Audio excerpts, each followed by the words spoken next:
This channel does not promote or encourage any illegal activities. All contents provided by this channel is meant for educational purpose only.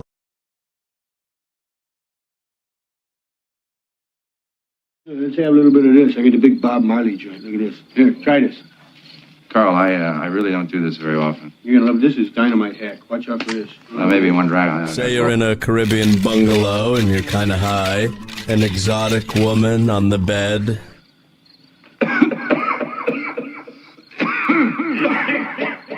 It's a little harsh. Now, is she just the high-priced whore you asked for? Or is she an assassin? Here. Cannonball. Right back. Here's room service. Who ordered champagne? How should I know? Exactly. You're baked. You can't remember. And then one more, he's right on top of Cannonball. Cannonball coming. Point is, you come out of the John waving this around, nobody's gonna bug you for a tip.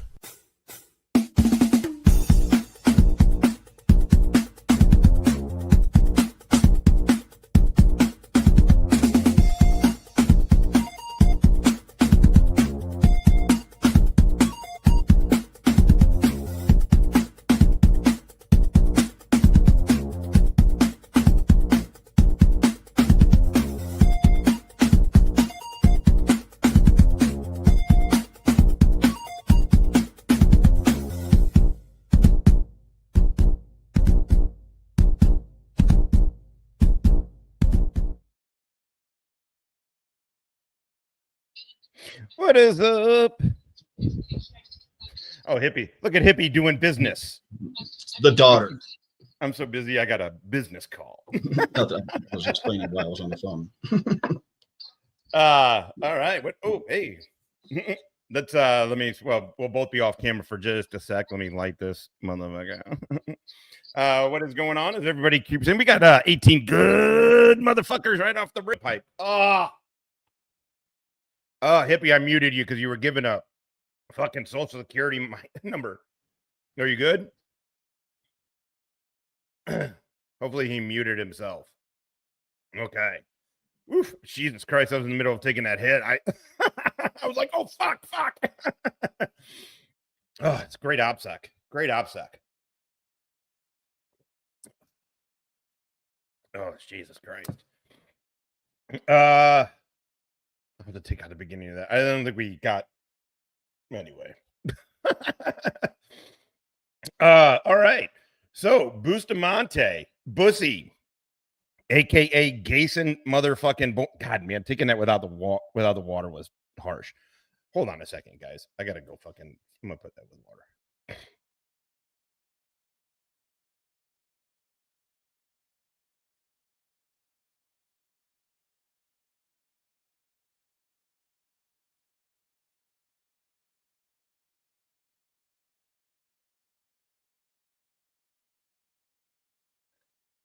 All right, sorry about that. That shit fucking busting the bus. Busting the bus. Okay, so he just went on. The reason I'm doing this again to cover him. Listen, what do we know for a fact about this guy? He went to the Air Force Academy. His name didn't pop up under graduates, right, by somebody, but whatever. I believe that happened. Well, it's in DOD. It's in the DOD manpower database. And then it shows that he was active duty for 4 years, 2003 to 07. I fully believe that. He says during those 4 years after graduation, he went to all the way through first phase of flight school, failed flight school or whatever, or they gave him a way out. As you see in what we're about to play, he does not like to admit failing. When you go to something and do not pass it, it's failing it. I have failed schools. I'm embarrassed by it. I'm embarrassed by the ones that I failed. But I failed. And my embarrassment doesn't negate the fact. I've never failed a school. It's a saying. I believe that. But you are a underachiever or a low achiever. So, No, I am the solid B student who tries to slide under the radar until I get out of school. Once I'm out of school, then it's a whole nother story. Yeah, the thing I failed, the one I failed that, I mean, I failed screenings and gone back. But what I failed is when at 40 and a drunkard, they finally sent me to jump school, and I was out of shape and fucking just gross with alcohol, and I failed it because on my run. It sucks. I hate admitting it. It's like because jump school is really easy. Like, I also didn't do recon school. I also, I took some other schools. So, but my failure record still stands as a NIT. No, listen. Hey, whatever. Everything's relative. Stress is relative. Achievement's relative. If you go after something you set out to do, And well, here's the other thing I'll say about failing. Failing and being able to admit that you failed is called being a grown-up, being a fucking full adult, and then continuing to fucking strive to reach that goal in the face of the failures that you've already had. Those things speak far greater to me than some one-time go PT stud rock star.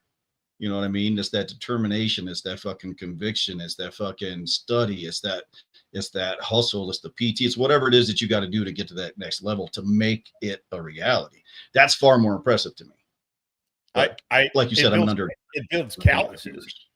It builds calluses. My son took a hit this week. It wasn't a big deal, but to him it was a big deal. And he had been doing, and he excels at everything. And so my ex was like, hey, he's really hurt about it. I'm like, yeah, well, good.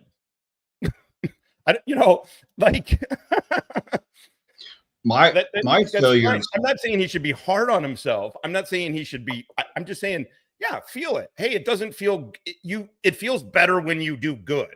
So strive to do good. Also, don't be afraid of failing. Fucking don't be afraid of failure. Quitting is a different story. I feel like quitting is a different story. My failures have come in my personal life. You have an idea, and that was really easy for the wife and I to just quit, instead of me accepting my fucking shenanigans, my failures as a husband, and fucking working to making it right. You know what I'm saying? It's the same kind of concept. You accept it. You accept the failures. My failures have been personal. That's worse, in my opinion. Far fucking worse. I'd much rather have failed every school I ever did. But it's good to pass. All right, nice we got a lot of Bussy to go over. Oh, sorry. So he did go. So he then went into active duty Air Force, right? Which has been verified in the DoD manpower database. His DD-214 has been FOIA'd, but NPRC apparently has been acting really stingy and jackassy about shit. So we'll see what comes of that. But it has been verified he was active duty for 4 years, 03 to 07, in the Air Force. During that time, Bussy, it's on my community page. Go check out my community page. Bussy claims he's an Iraq and Afghanistan decorated combat vet, and he was the youngest officer to be in charge of 200 nuclear ICBMs. Somehow he did all of that in 4 years as a fucking lieutenant, maybe a junior captain, got 2 fucking combat TDYs, right? Because they would be TDYs for him as a nuclear officer. And during that time, he got decorated during both. Then he went into the CIA. I have been saying up until this point, my belief was he was CIA. I believe he was CIA.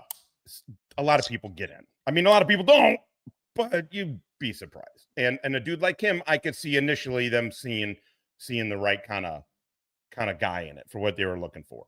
Again, I say that as a guy who didn't get hired by them. as a guy who went through their process, I did it with military intelligence, but I didn't get through their process. I didn't get hired. I failed to get hired is what it's called. So my thinking was, and I'm proven right here actually, was that he failed FTC, Fieldcraft Training Course.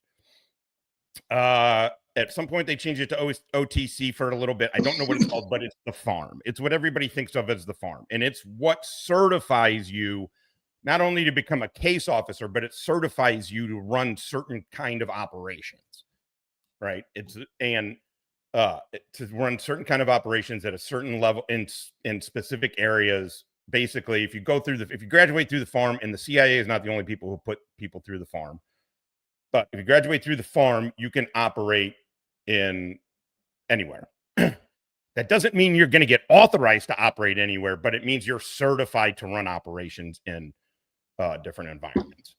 Yeah, well, I don't know what color the boathouse is. So, what color is the boathouse at Hereford? One of my favorite fucking stories. I'll just tell it real quick. So everybody knows, probably don't know Ronin. It's a great movie. Anyway, he's calling out this dude who's claiming to be SAS, and he goes, "What's the color of the boathouse at Hereford?" And basically, just by pushing him on what's the color of the boathouse at Hereford, it's a famous scene for those of us that like that shit. So we had a former SAS guy attached on the deployment that we were at for one mission. He was like at the thing. I don't know what he was doing. He went with us one night, and they're like, "Oh, this is I forget his name, for SAS guy." And I was like, "Oh, what's the color? So what's the color of the boathouse at Hereford?" And he's like, "Oh, which one, mate? The new one or the old one?" And I'm like, I don't know. And he's like, "Why'd you ask?" It's a movie. Well, that's when you see, that's your game. That's how your tradecraft sucks. And that's when you say the old one, obviously. I mean, it's simple. You have never screwed around enough. Yeah, that's true. Yeah. All right. So, okay, let's get to him. So, and then he just has a book that came out where before, remember, he's operating, but we'll let him go through. His story changes a little bit. I think he's realized that he's been getting a bunch of attention of people who are saying what the fuck about him. I don't think he's doing it for us, but our voice is out there in the narrative, and I've left comments on these videos now, which I don't really normally do, but I can't believe they let you write this book. I don't know how to take that yet, but I'm excited to explore it. No, it's amazing what you guys pulled off. Also, I have a huge reveal at the end. Oh my God. No, dude, I didn't know it. That's why I was kind of running a little bit late, because I almost skipped it.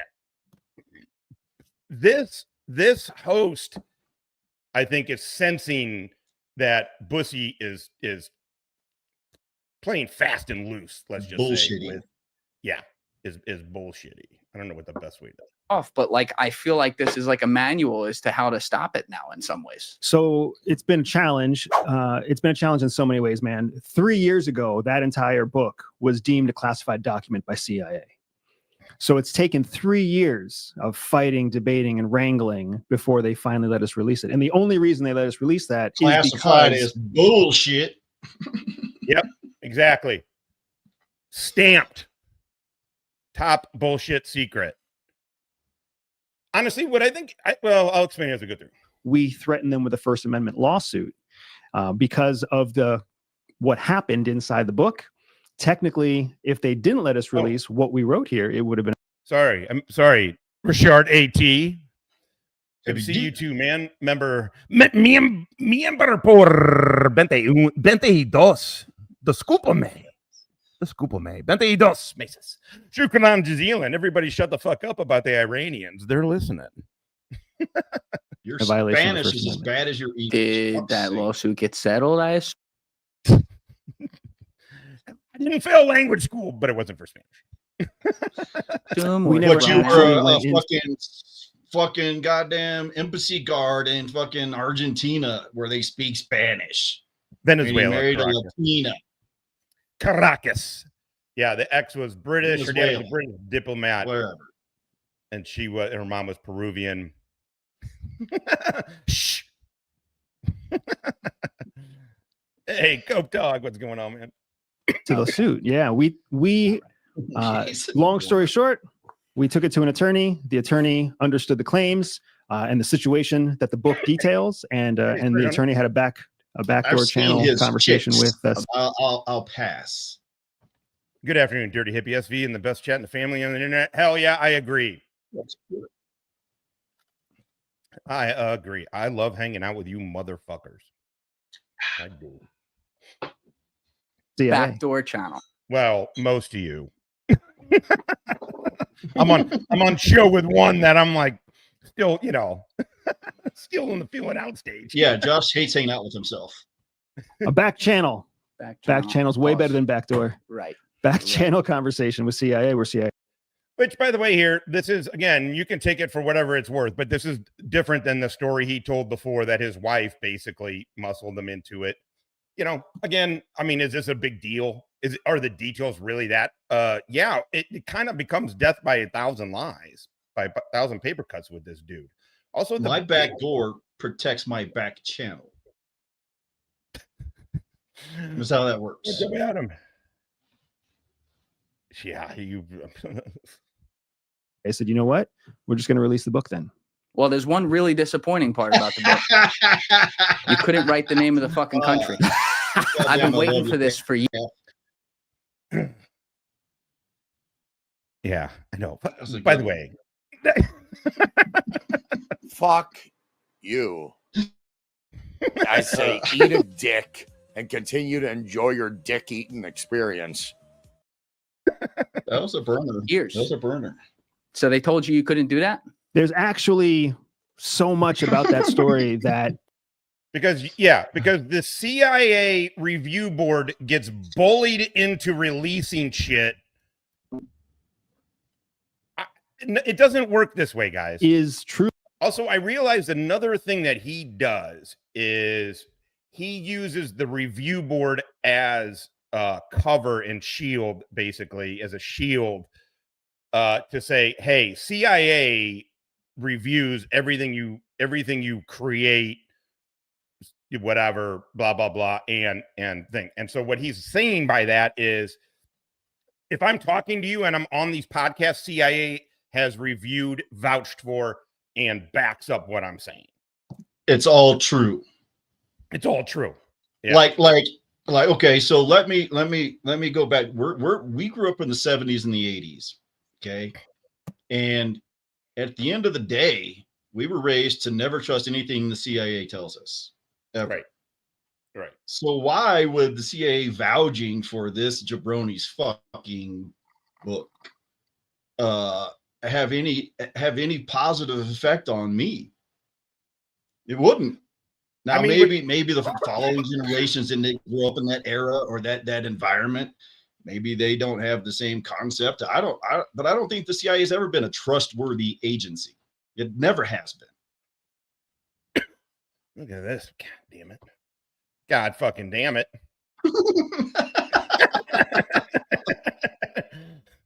Take advice from fucking losers? Fuck that. Fuck that. Anyway, so yeah, that's what I think it's what he does. But by the way, why do no other intel people or vets ever vouch for this guy? This guy is a two-tour combat vet. I mean, so he claims. He's a two-tour combat, two combat tours in within 4 years.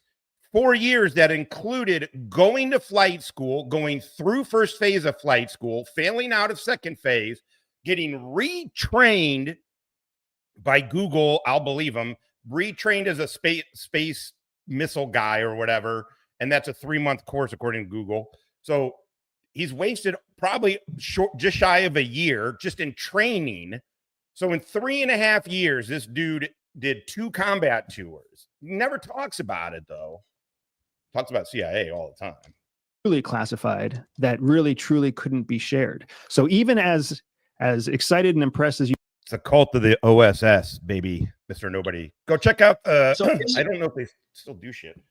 There's a website. the average Air Force combat tour like 6 months. It's not like even our short ones are 9 months. Well, minus the Rangers and some of the SF Bubbas and those guys. But a standard deployment is 9 to, well, during our times, 15 to 18 months. But the Air Force is like 6 months. So 2 is far more believable. I agree. But again, I struggle when I never say I'm a combat veteran. When somebody tells me they're a combat veteran, I immediately doubt they actually saw fucking combat. It's just one of those things. You don't need to tell me that. We're gonna know that eventually through conversation. You know what I'm saying? It's not one of those things. I'm a combat veteran, and this is why I know this. No, my combat experience has nothing to do except for that 9 months plus a little bit that we spent in Iraq. That's my combat experience. That's what being a combat veteran has brought for me. Nothing. It gives me this little tiny bit of experience in this little tiny bit of the world, this little tiny bit of time span. It means nothing. Your combat, great. We saw combat. I never want to see it again. That's what I learned. If somebody, yeah. I gotta say, in seeing Charlie, watching the video of Charlie Kirk get assassinated, get shot, triggered a bunch of feelings, not based on politics or whatever, but seeing somebody get shot, I was like, ugh, that fucking took me aback. I was like, okay, spinning wheels, all these like little techniques they fucking I just learned apparently. So yeah, those things don't bother me anymore. It does for me. If it doesn't affect me personally, I literally don't care. Yeah. No, I don't mean the feeling. I mean the visceral, the visceral visual of seeing somebody shot from a bit of a distance and hit that artery or whatever. Yeah.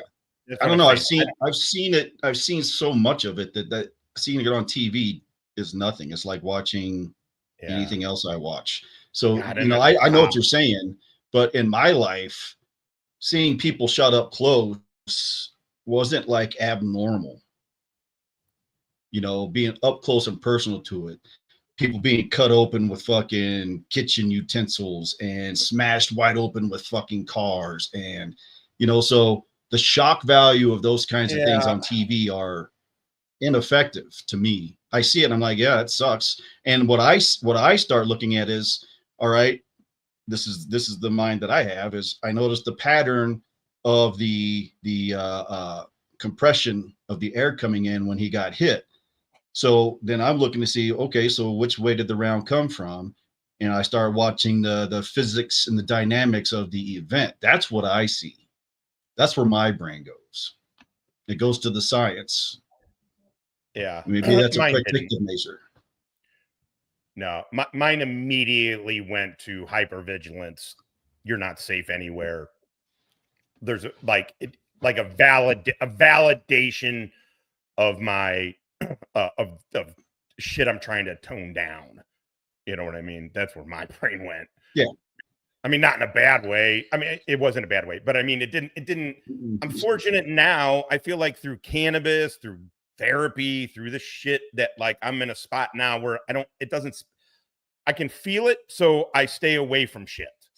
I back off and then I use these little, this spinning wheel thing that they taught and a couple of techniques and then just kind of stay the fuck away.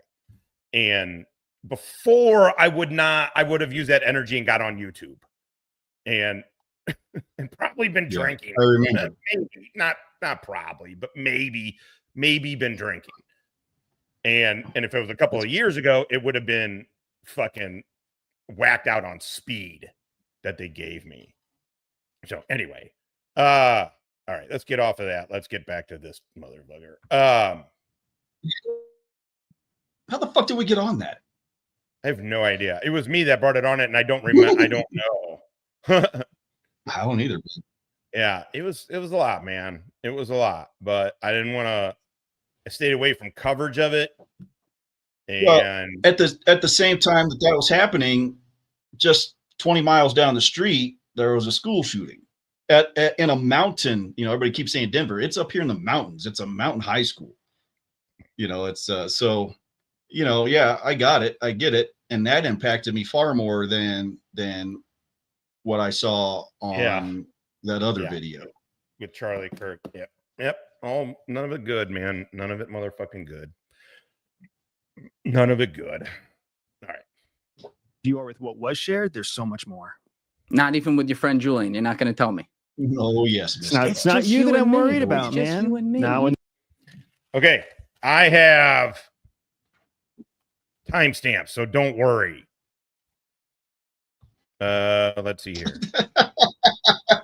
As soon as he says "don't worry," I instantly start sweating. Yes, exactly. So we're going to be here for 10 hours. That thing, tell me. Not when that thing is. Let's see if you can stump me. And let it happen. Giggle. This is.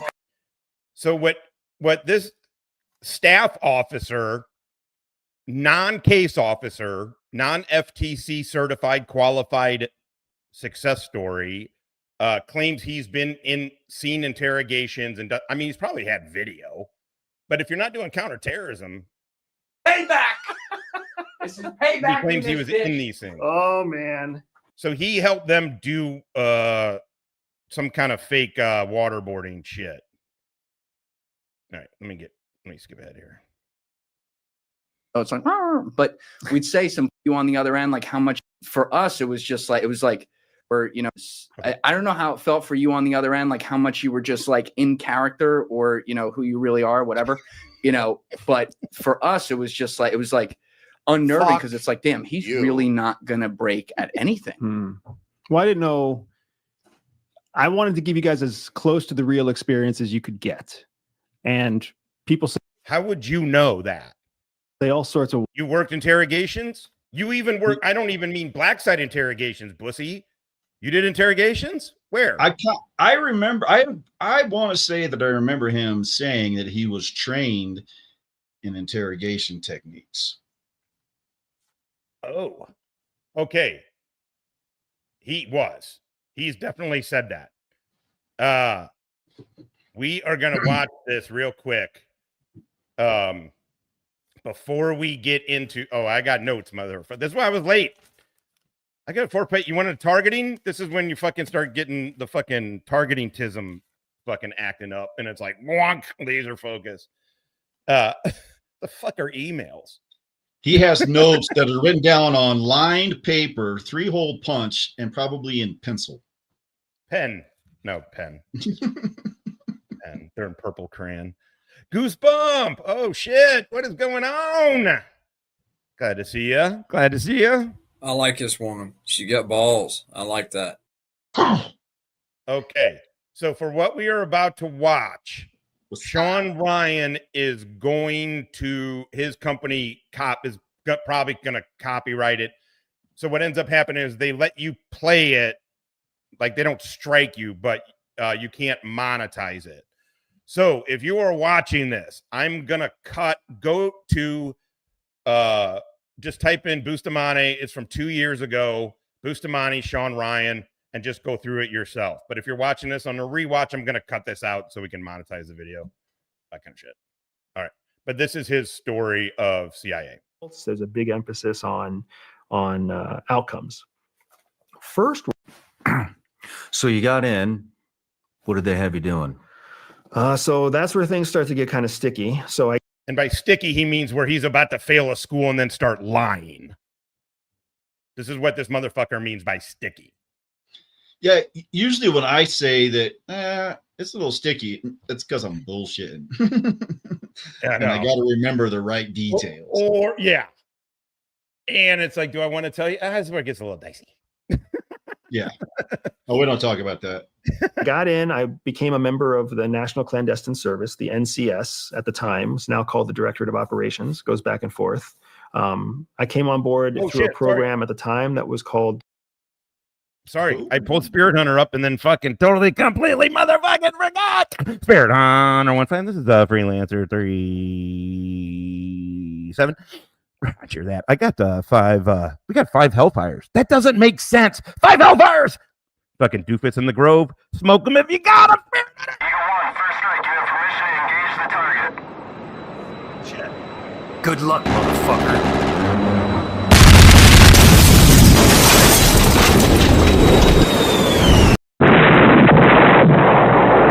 What are you gonna do?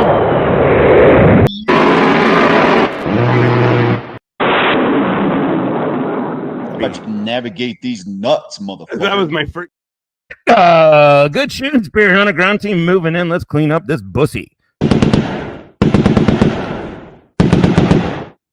Doofus snipe in place.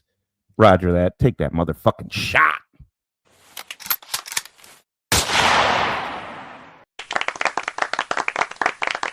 And the tuck erupted in applause. Good shooting. Thank you, Misty. She came in his jeans. It's called CST. What is that? Clandestine Service Trainee, I think is what it was called. So it's basically the old guys who come in to be spies. The young guys who come in to be spies are in a different program. So because it takes them longer to train. But for us, we had life experience. So they kind of put us on a short track. And I went through that training plan. Wait. Right. Life experience where you get short tracked at the CIA. Because they only hire people right out of high school with no life experience, right? They never hire anybody else. Right. Also, you're not going to believe this, but if you get hired on for one of those positions, you're in the CST. Everybody is. Everybody is. Also, if you go in that environment, go to the Air Force Academy and they go to the Air Force and get out, you do not have life experience. I'm here to tell you that. Sorry, folks. All you folks that think that the military's life experience, that couple of years is not life experience. It's a job. Now, if you add that to other things you've done in your life, that becomes life experience. That's a chapter in your life experience. Well, also this is your life experience gets you in the door. After that, it's survival of the fittest. You got to fucking make it. Which, by the way, he didn't. But here, this is Sean Ryan. This is him on Sean Ryan from 2 years ago. Then we're gonna go back and hear this same story, just a tad, meaning wholesale different. Got my field training done, got all of my weapons training done, my driving done, do all the training stuff that's pretty cool and fun. That you failed at. And then you start actually doing the work. And a lot of my work was focused in the third world to start. So a lot of stuff in Africa, a lot of stuff in South America, a lot of stuff in Southeast Asia. Yeah. By the way, none of that's true. Africa, I believe they put him on Africa branch. It's crazy. Still to this day, he talks shit about people who work Africa. It's so funny. It's like, no wonder everybody hated you. He constantly acted like he constantly acts like he's better than people, and he hasn't done shit. And that was my primary focus, was doing kind of what I call the dirty work. Common. There's a lot of dirty work in intelligence, dealing with scumbags, terrorists, narco traffickers, drug dealers, whatever else it might be. People who pose threats to your national security, but they don't pose long-term threat to your national. He's very Todd. This dude talks training lanes, training exercises as if they're real. Yeah, he's very Todd. Security. After a few years of that, my wife was kind of running a similar path. I came on as a human intelligence officer, a field collector is what I came in as. My wife came in as a targeter.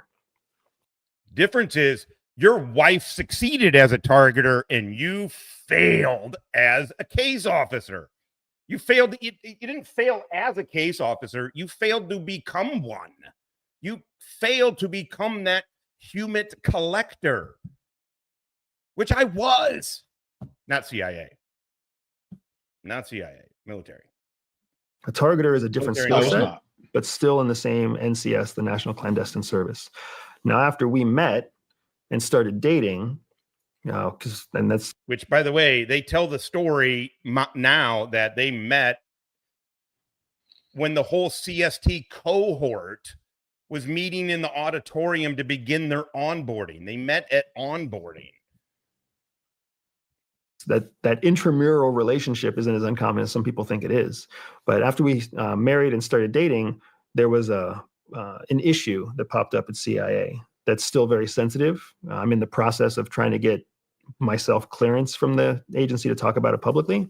But there was an issue at the agency that forced the agency to move us, and not just us, but other people like us, out of third world,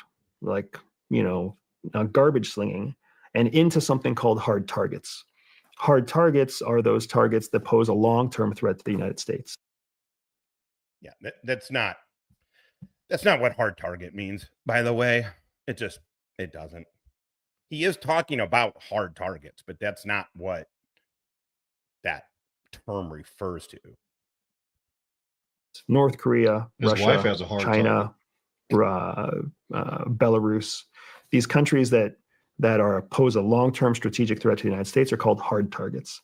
And they decided to move a number of high performers. I met my wife at orientation too, for first grade.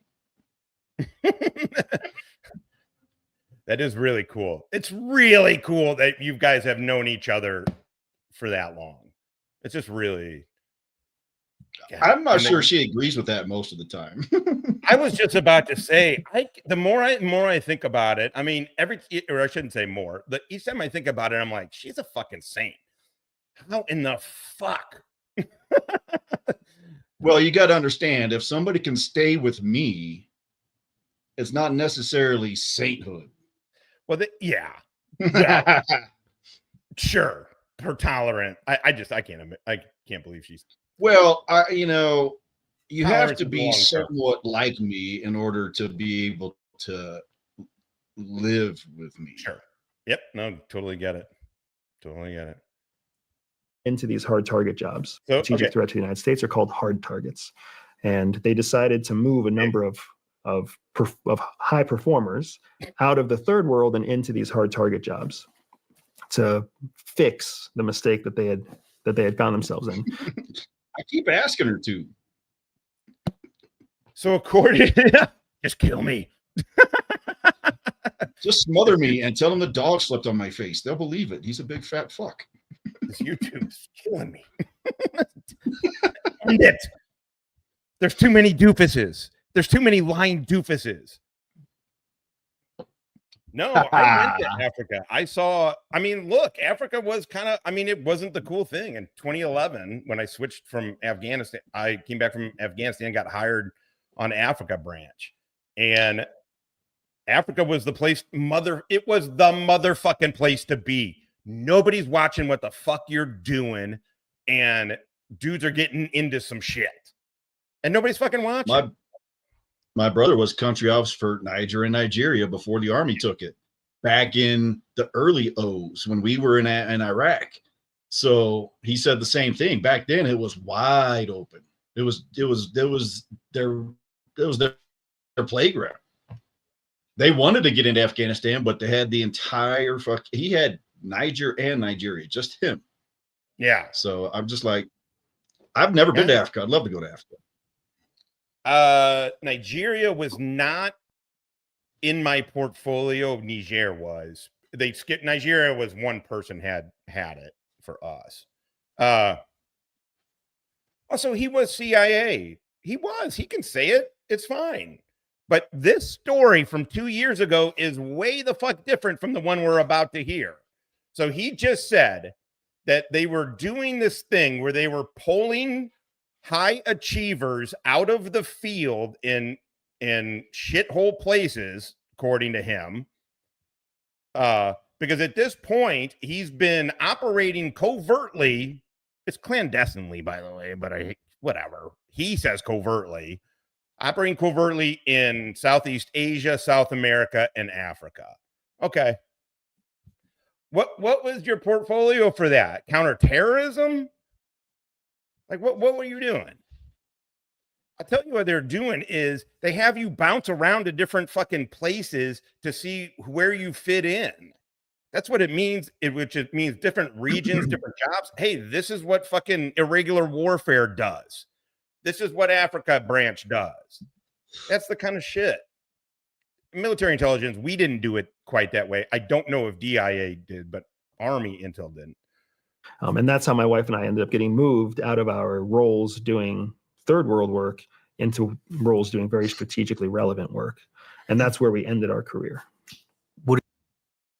Okay. Now, let's see what he says 2 years later. Heidi Telemonte. ¿Cómo estás contigo? I like this woman. She got balls. I like that. What are you gonna do? Bring in you. What are you gonna do? Oh, well done, Cap. Well done. Wild shit. People say shit that's not supposed to be funny, but makes you want to laugh during. He's talking about interrogations. The interrogations that he's been involved with. Real interrogation. So when you guys were saying funny shit, it's actually easier not to laugh at the funny shit than when people say some wackadoodle stuff about who knows what, right? When people are panicked and fearing their life, all sorts of shit comes out of their mouth in all sorts of languages too. Yeah. And then you have interpreters. Man, there's so many funny moments where interpreters are interpreting real time and their job is to interpret everything that's said. No, that'd be a translator for one thing. How does this do? It's covert concealment, covert clandestine, terp translator. Big difference. Well, a translator will translate everything word for word. An interpreter will tell you what they said. That's what I'm saying. To me, there's a difference when you're working with a terp. There is. A translator doesn't understand cultural language, doesn't understand the fucking environment they're in. That's totally. It's just it's me going to Google Translate and finding the word. Yeah, it's just translation. Yeah, the human version of it. I mean, there were definitely times when with working with terps, depending on Mac was the one I worked with the most. One guy I worked with the most, and that was in Iraq. I've worked with a ton of different ones, but until I feel comfortable with them, I tell them to translate. I'm like, I don't. You're gonna help more if you translate instead of fucking interpret. And then we can get. My rule was translate it and tell me what it means. I want to know the words, but I want to know the context, the cultural relevance. I want to know what it means. Yeah. So I wanted both. Maddie, good luck with that, man. I think it's been over a year since I've even been on Discord. Your best shot is to email me, and that's a crapshoot. That's every 6 months or so. Maybe quarterly. So they will literally interpret the gibberish that comes out. And the point is, he's not fucking. If he was, he's trained. I've talked about it before. I was trained as an interrogator. All 35 mics in the Army, the MOS 35 mic, human collector, human intelligence collector. You get at the 10 school, at the MOS qualifying school, you get taught the basics of interrogation. There's way more. And people tend to go either the interrogator route or the source route. And I was already a targeting officer. And so I was going source route. And then they'll try to verbalize interrogator of another sort. I also went to interrogation schools, but it was for law enforcement. And then it became very specific in like child sexual assault investigations and interrogations. And, so it became specialized. But yeah, interrogation is essentially interrogation. Yeah, totally. Like you said, it's the basics. It's the core. Yeah. At its core, it's the same. Person's trying to say, which is just, it's like, it's a comedy of errors sometimes in a very, very serious moment. Yeah, that was how is that a comedy of errors? How is that a comedy of errors? Also, Bussy, you strongly imply you were involved in enhanced interrogation shit. Which, by the way, John Kirikow had already leaked by 2011, right? You're not gonna believe this, but again, there's a huge reveal at the end, and it fucks his story and timeline all up. Okay, now let's get a 1650. No, I do that too much. That's also in the notes, folks. That's circled to make sure I'm not sure if you guys can see that. It says Question. So back in 2001, people will understand with the release of Shadow Cell. Yeah. Now, what made you want to write this book in the first place? It's a great question. So back in 2020, 2019. So I didn't work any hard targets. I did kinetic and influence operations in Iraq and Afghanistan, both, and specifically targeting in Afghanistan, the same program Wally was on, the counter IED targeting program. And then Africa. So I never worked hard targets. Thank God. Thank God. 2020, you had the end of the first Trump administration, and you had the push for more transparency and the push for the release of more classified information. So during that period of time, CIA was not in a good place with Donald Trump, but we wrote in and we said, hey, in the best interest of transparency and sharing, we'd like to tell this story. And we know that the story has classified elements, but we also know that we're professional intelligence officers. We can write around the classified elements. Would you approve of letting us create a book proposal, a manuscript, et cetera? And CIA said yes. Now, in that original request, we specifically named the country. We specifically named the name of the various characters in the key characters that are inside the book. And as we kind of made each request for approval, CIA said yes every step of the way. We were in a great place until 2022. Everybody knows what happened in 2022 world. The whole world melted down. Yeah. And what happened in 20? So I must have been somewhere else in 2022 because I don't remember the world melting down. What the fuck happened, folks? What am I missing? I was just thinking that same thing. Man, I'm racking.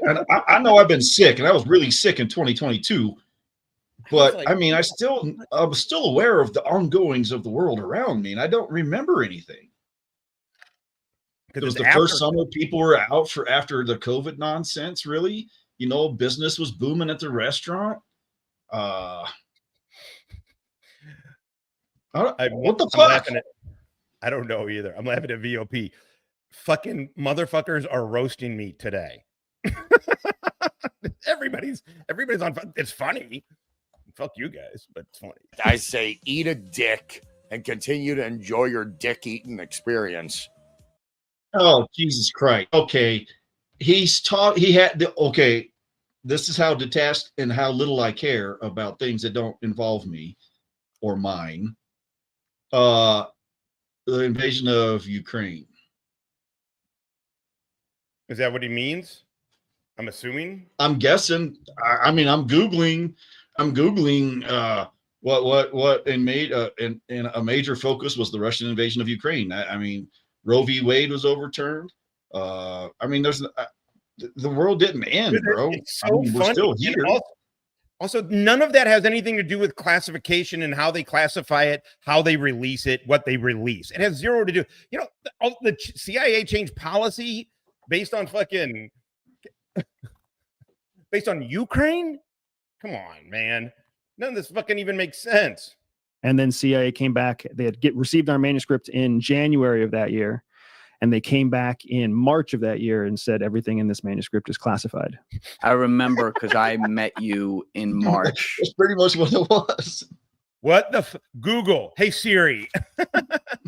No, I don't use that. And then you were recording with me in April, went out a couple weeks later in May. And I don't have. But I remember you being like, "What the fuck?" Yeah. Because it was like you'd been working on this, and now it was all stonewalled. And obviously, you end up having to, I guess, give legal threats and whatever just to get it out. But Say it, dude. Say it. Just go. But dude, this is bullshit, right? Crazy thing is that, in all seriousness, with our little charade right there, trying to get the country. Okay. They did find out the country. I'm going to save it till the end. And there's actually an even bigger reveal than the country. I think everybody kind of knew what country. Oh wait, keep playing it. Right. Out of you. And don't know what country you're talking about. I kind of can't help this. You know. I'm sorry. I know it's a little disjointed by me. This part I didn't. I somehow managed to not. We'll leave that one there. But Falcon, as you call it, the country of origin in the book, is obviously as you state, a U.S. adversary and all that. And we'll talk all about that and get into kind of the strategy there and what you guys came up with, which again, that's why I was saying I can't believe you were allowed to write this at all, just because of a U.S. adversary is pretty much every nation in the fucking world at this point, isn't it? I mean, that's kind of hard to narrow down these days. Also, when you do everything but call it China, it's China. Mention parts where you're like, we're holding back intelligence of how this would have happened or what would have happened there. But the actual strategy you and your wife Jihe came up with is pretty unbelievable. Like it's literally unbelievable. To see it play out and like knowing you and putting it all together, it's like, wow, it's very impressive what you did. But I want to get to the beginning, which you guys, we've talked about it in generalities on the podcast before, and you've told some little stories without the full context, but now we can give more context.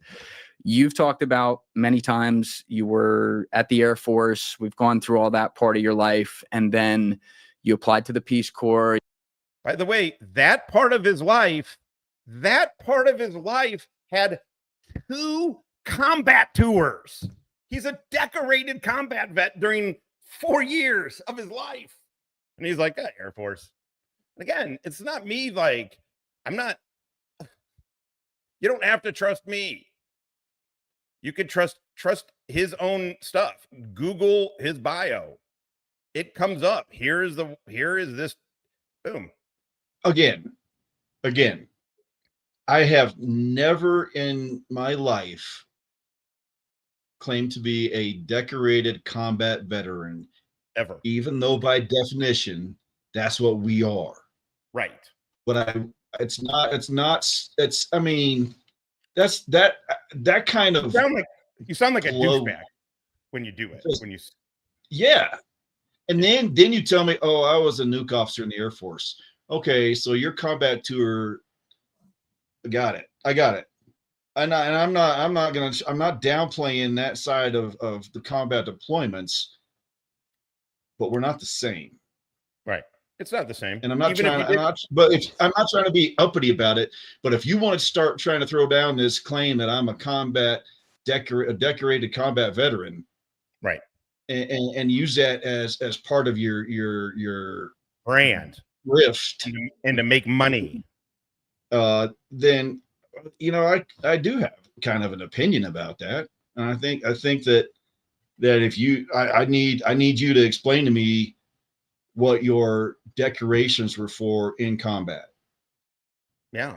Also, I mean, if you got a Bronze Star because you're an officer in a combat zone, just say it. We know how the award system works. It's not a big deal. No problem. Just say it and quit saying I'm a decorated combat veteran. In which look, for us guys, that insinuates something. That tells me you did something specific, and it's not sitting in a air-conditioned fucking hooch for 6 months watching computer screens. There's value to that service. Don't get me wrong. That's not what I'm saying. I'm just saying it's different. And if you're going to claim something, show me the money. Yeah. You can't go around claiming that shit and then be like, I'm not going to talk about it. Like, also, he knows exactly what he's doing. This dude, look, Ernie also knew what he was doing. Todd knows what he's doing too. But this guy very specifically is smart and he's articulate and he knows exactly what he's saying when he's saying that.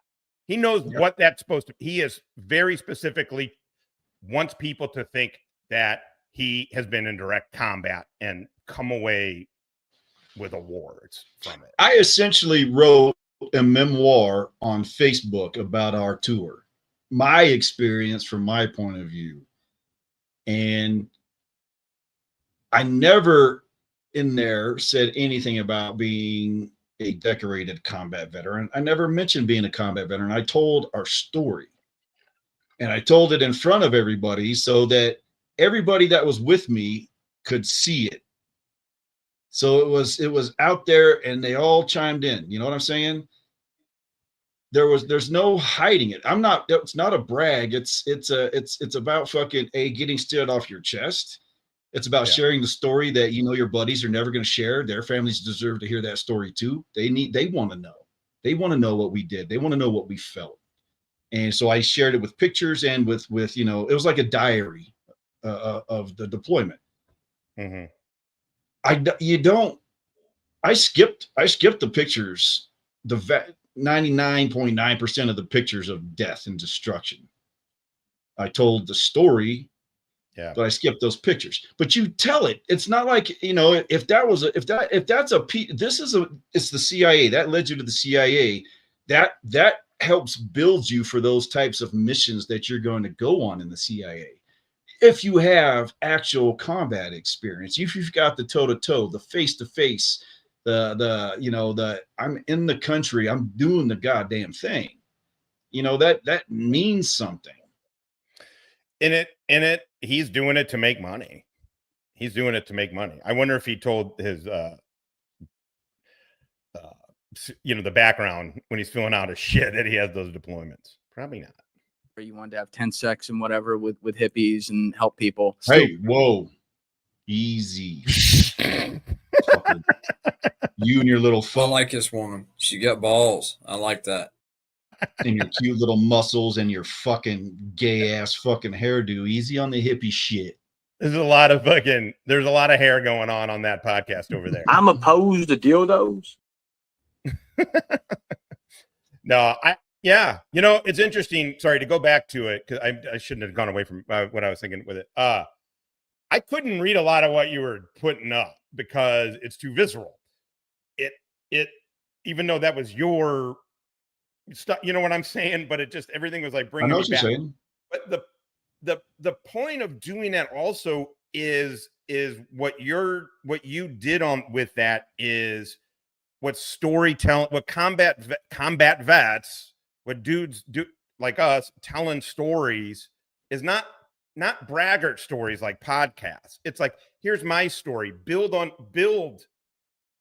this, you know what I mean? And that's how we remember things, because I can't tell you what Doug, I can tell you like where Dougie was.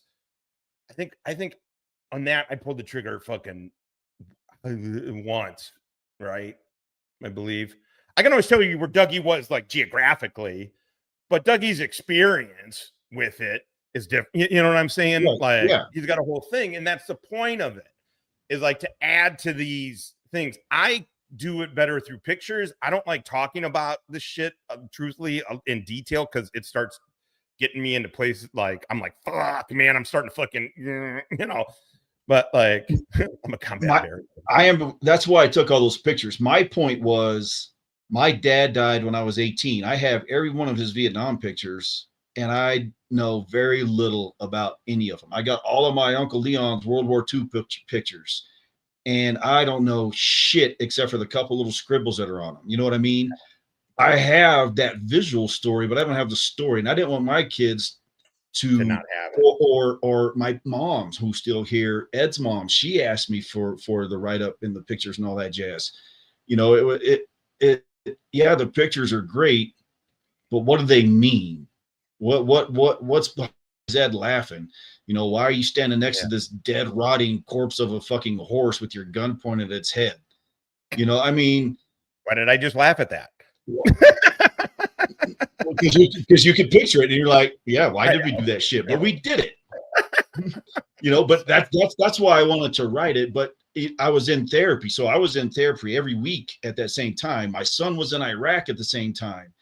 and my health was at the worst it had been in some time, and it all made sense. It was all related to that stress. It was getting it out, and getting it out was writing it, and then talking to the shrinks about what I wrote and what, how it, you know what that shit is. And then, but for me making it public made me be honest about it. I've lied about it forever. We all do. We hide shit. We stuff shit. We ignore the parts that haunt us. Let's just say it. But when you put it out in the public sphere, when you were with the people you were there with and their families, you can't fake the funk. You can't fucking lie. You can't hide the shit that you want to hide, because they'll be like, oh, hey, what about that? I'm like, yeah, okay. Well, it's important to me. It's been important to me to have people that I served with on here, not just as like, hey, this is our voice, but it's a credibility thing too. I mean, I've had Nord from the Marine times, Maddie, my buddy Maddie, you from PSYOP time, Wally from IC and all that shit. Like, Jay, we've had Jay on. I've had Jay on. Yeah, I've had other Iraq vets on that we were with, and it is a credibility, but more important too is, I don't know, I did want to hear our stories, like, and not like us telling war stories, but there's shit I didn't know, or whatever. Exactly. It was like, well, there was one of the guys on one of the teams that was like, man, it was like you guys were fighting a different war on a completely different deployment than we were. Yeah. And I was like, I'm not really friends with this individual. And he requested to be friends when I started writing. One of the other guys let him know, I guess. So I allowed him in just so he could see what was actually going on out there. And I feel like I didn't do much of anything, especially as I go back and read it. I'm like, man, we didn't do shit. That's how I feel. So I can't even imagine doing less than what I did. It's not about, no. Well, I don't know how your man, I mean, I do know how some people's man ego deals with it. It's like Bustamante, they come on here and they lie. Shrek, Tim Kennedy. But like, they lie. But it's weird to me where it's like, you had the opportunity to get into it, whatever you wanted to get into. You're a Delta Force dude. You can get into whatever the fuck you want to get into. You're like, whatever. It's like, fuck, just being a tactical PSYOP team leader in 05 attached to a conventional unit, we got into fucking mayhem. Whatever we wanted to. We caused some of that. Well, my team, so it was weird. We were the point. Yeah. It's weird to me that, like, well, why didn't you just go do it? Like, oh yeah, because it's hard. Because the shit's hard. But anyway, yeah. But it's also weird. We're like, remember we played the the fucker. What the fuck is an ROE? That we did have a funny invasion story. When we got into Nazaria, they said anything that's not British or American is you can light them up.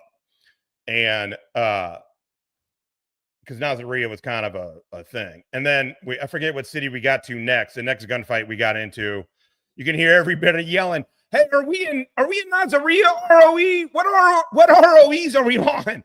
Because they gave us this whole thing like ROE, and then follow it. And then we get into Nazaria, which was our real first fucking engagement. And it was like, hey, fuck it. If it ain't American or British, kill it. Basically. Was it Al-Hilla after Nazaria? Well, no. I don't know if that was directly after Nazaria. Al-Hay. It'd be Al-Hay, I think, is what Al-Hay's, I think, was the next big one. I gotta look, man. I mean, part of what I need to start doing is because I've compartmentalized so much of this. But I think Al-Hay was the next big one for me. I mean, we had other engagements, but Al-Hay was a like, oh, holy fuck. like oh shit. You were 1st Marine Division, yeah? Yeah. 1st Recon Battalion, 1st Marine Division. The funny thing is, Ken's team supported somebody in 1st MarDiv. Yeah, Ken's got a 1st MarDiv combat patch. Our detachment in that deployment was split up between the Marines and the Brits. So I love hearing you talk about it because it tells me that story of their invasion history.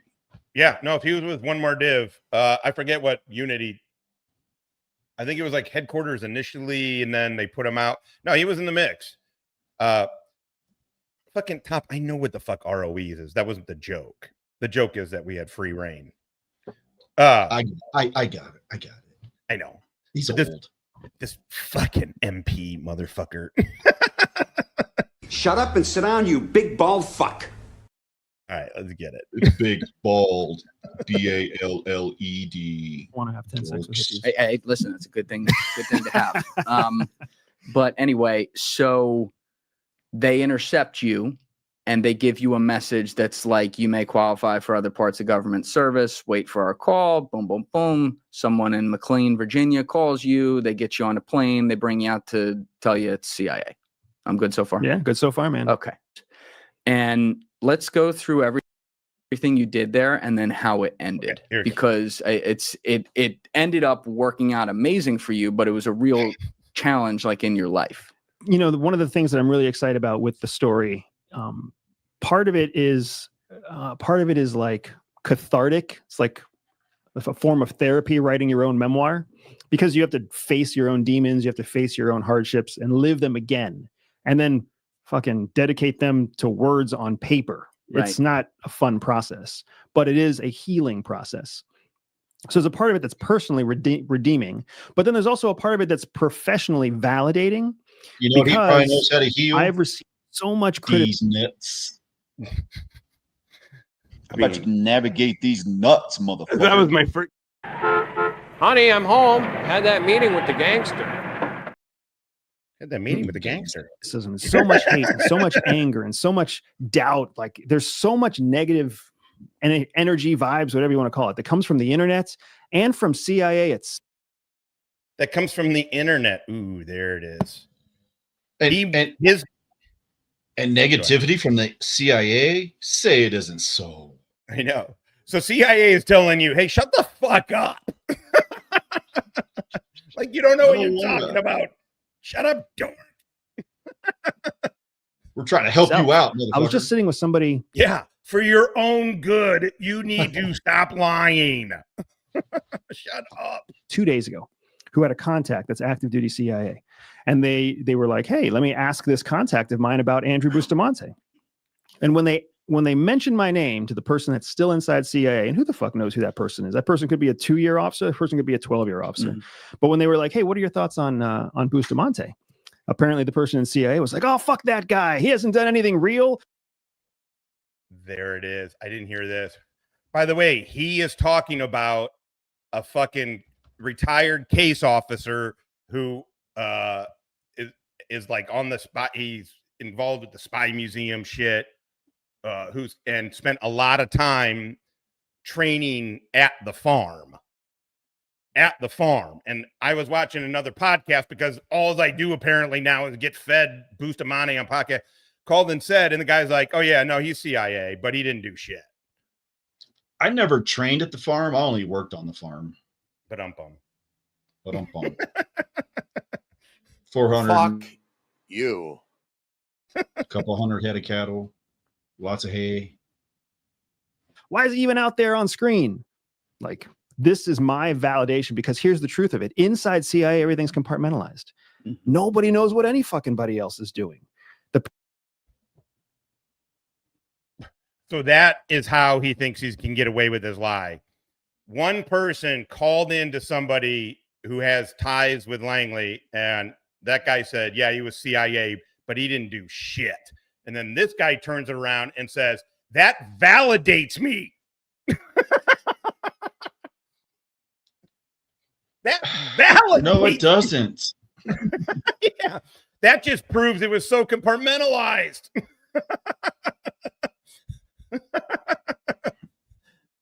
It's weird. Nobody on the inside can say. People that you actually discover did something significant inside CIA only happens when they reach senior echelons and people start kind of passing what's known as rumor intelligence, down the chain about what that person did. now that I have a book that's actually going out, and the book, anybody at CIA He will know looks that like the he would vernacular be and the great terminology and the in set. the gossip section of the CIA. That is the only thing that has made sense yet. Yeah. Oh no, he's like a gossipy little bitch. He's got female energy. He's got that gossipy female energy about him. Hey, for sure. I'm sure the man is lethal. Probably so. How do you kill women and children? Just don't lead them so much. What are you gonna do? Hang on you. Things, and even as much as we've had to obfuscate specifics, they will know that this is all real, and they will know the cultural implications of it, and they will know the Woodrow, the end of this fucking video, I'm telling you, please stick around or come back and check out the end because the end reveal is good. Inside jargon, and they will know, and they'll be able to relate to the story, because one of the most important elements of the story that you just hit on is the fact that at the farm, I technically failed. I never became a case officer. It's not technically. You failed. If you don't pass, you fail. My brother went to Bud's back in like 99 or 2000, and he failed. He was medicaled out. He'd gotten a case of the bends in his diving career, and it had fucked up his shoulder. And he, you can't fake your way through there if you're fucked up. And he failed. They kept him around, and that's how he ended up as a case officer, a country officer with NSW2. Yeah. That didn't make him a SEAL. Right. He wasn't going around that never made him a SEAL. That never did any of that shit. Ever. Just like if you fail the farm, you do not become a case officer. Isn't it? I mean, yeah. I couldn't say if I didn't pass my course that I couldn't say I'm a source handler. I'd be like, I went to the course. You can't say it. It's dumb, but it's funny how he's saying it. Now, it's weird he's coming clean. I think he overextended himself. He's realizing that his lies are getting huge holes poked through him. CIA, they're very, very particular about their vernacular. So if somebody becomes... It's not just vernacular, motherfucker. It's what you are authorized to do, what certifications you have. It's not vernacular. Holy fuck, dude. Yep. Becomes a case officer, it means that they are certified through what's known as the Field Tradecraft course. What the FTC is what's commonly known as the farm by kind of general movies and TV. So when you complete the farm, you go up against a panel that has to vote for whether or not. No, you didn't complete the farm. You did not complete the farm. Did you stand at graduation? Did you get a certificate that said, congrats? I technically failed. Yeah. No, you didn't complete. You completed the training cycle, but you didn't pass the suitability cycle or whatever. I don't know. Whatever. You demonstrated the core competencies to be certified as a case officer. So it's not about passing. It's about finishing and having a panel of senior officers say, yeah, we think he's good enough. Do you have any contact with those senior officers before it gets to that point? You have contact with about 30% of them. It's supposed to be 30% of the people who work with you, so mentors, coaches, trainers, and 60% are other professionals who have not worked with you, who are supposed to objectively assess your scores. So they know you through your scores, and the other 30% doesn't. When I went through the farm was broken into 3 groups. There's an A camp, a B camp, and a C camp. A camp instructors teach A camp students, B camp instructors teach B camp students, et cetera, et cetera. And then the instructors for the different camps become the role players for the other camps. So you might be an instructor in C camp, but then be the role player for one. I'm going to fast forward this because who cares? Again, it's what he always does. He throws in. Look, I went through a similar sort of course, and it had 2 phases in it. And you do get scrutinized if there's a board. I don't know. We didn't have a board. Embassy duty, they had a board. We had to go in front of a board. We had to do all that, and they grilled me on my board. But guess what? I was like, it's because you're Italian. I was 4th in the class or whatever it was. I forget. I was really high, but I was like really high in the top 5. Nobody trusts Dagos. That's what they said. I was like, Jesus, you're allowed to be racist? We're the Marines, motherfucker. We can be whatever. Like, oh, the students in A camp kind of right. thing. And that's how they expose that 30% of instructors. So why don't you just say you didn't fucking meet the standards? Why don't you just say that to the student cadre? He calls it a race. But on the last day, that's supposed to be a moment when they look objectively at scores and they look subjectively at the instructor and role player interactions. It's a totally convoluted, completely broken system, especially done at scale, which is what was happening when I went through the farm. Following. Oh yeah, if you would have passed, no problem. Look at that. Oh, that's a good screenshot right there. Look at that paw's face. Paw's face. In 2001, following the 9/11 tragedy, there was so much recruitment activity, so many new recruits getting pumped in that this system that was supposed to work for 30 new people every 6 months became 300 people every 4 months that had to go through the system. So it just didn't hold up well. So that's my long explanation of saying I went through the farm, I went through the exercises, I went through the assessments, I spent the time there that you're supposed to spend. I completed all the tasks. I had the objective scores to say that I passed, but I pissed off one too many people. And you got peered out, essentially? Yeah. There's nothing worse. There's nothing worse than getting peered out of anything, in my opinion. That look, you can be the biggest rock star on the planet. You can be the coolest tough guy, the best shot, the best fucking rucker, whatever. And then just be the biggest fucking cunt and get peered out at the end. Later, loser. I've been through 2 schools, OCS being Marine OCS being one of them. Where you peer eval. That was the one better part. God, could you imagine if you had peer evals in boot camp? But oh man, yeah, OCS had peer evals, and so did embassy duty. Man, we peered this one dude out. You actually didn't fail OCS. No, I passed OCS. Yeah, definitely. I just didn't get commissioned. That's what I wanted to make that clear. Oh yeah, you just failed at life. Failed marriages, failed school, apparently. But not OCS. No, OCS I passed. That's actually on my DD 214, and they're like, "Wait, why is this?" You know, like when people are like, "I'm like, well, I was gonna be an officer." I got kicked off. That was my first NJP. Made it I failed according to the panel. Sorry to distract your point. So, So we peered this motherfucker out, right? I forget. We weren't like super deep into the school. It was at embassy duty, and sorry to fuck with my hair. I just feel like it looks like Shemp. Ta-ta. We're the second hair podcast. Bad hair podcast. So it was like the first round of peer of like, hey, peer that somebody get peered out, and he was the senior dude in the room in the barracks in this place. The barracks was the same in the schoolhouse. It was all one internal thing, and he was the senior dude, and you had to keep your room like there was no fucking around. Like would come in and like you had to keep it pristine at all times. And so you're always cleaning it. Like every time you're doing anything, you're fucking retightening your rack, fucking blah, blah, blah.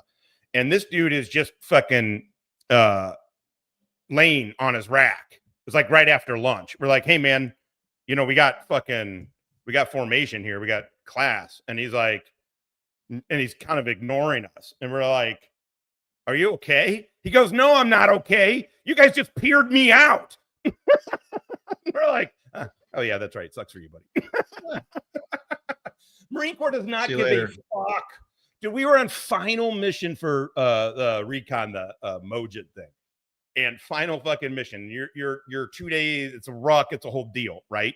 So when you're out in the fucking hills at Pendleton and it's 2 a.m. and you fail out of that final mission ruck, they put those dudes on the back of the truck of the Humvee, of the safety vehicle with it down, riding, looking at us. They weren't allowed to get back in the back of the truck and fucking hang the fuck out and hang their heads. They had to sit there and watch us. I was like, oh my God, I am not falling the fuck out. Like, it worked, right? Motivation. It was fucking, this is Sparta, motherfucker. Anyway, yeah. That guy's like, you peer me the fuck out. You like fuckers. Like, yeah. Anyway. Thing I was really impressed at throughout this book, and also in that part as well, was how vulnerable you were talking about this. And like, as someone who's known you for a long time, it actually surprised me a little bit because you are such a type A go-getter. Because normally you just lie. Now suddenly you're getting a little publicity and people are realizing you're lying a lot, that you have lied quite a bit. Fuck you, I got this kind of guy. And that has a lot of good to it. But as you know, that can also have downside to it. And you seem to have like a lot of self-reflection on where you could have been different to where, your story would have ended up in some other type of situation. But, obviously it might have worked out, but you caused yourself problems along the way. Was that something that it was a little easier to talk about when you were sitting there actually typing it out and thinking it to yourself? Or was that something that was very much like the cathartic point of why you wanted to write this in the first place? No.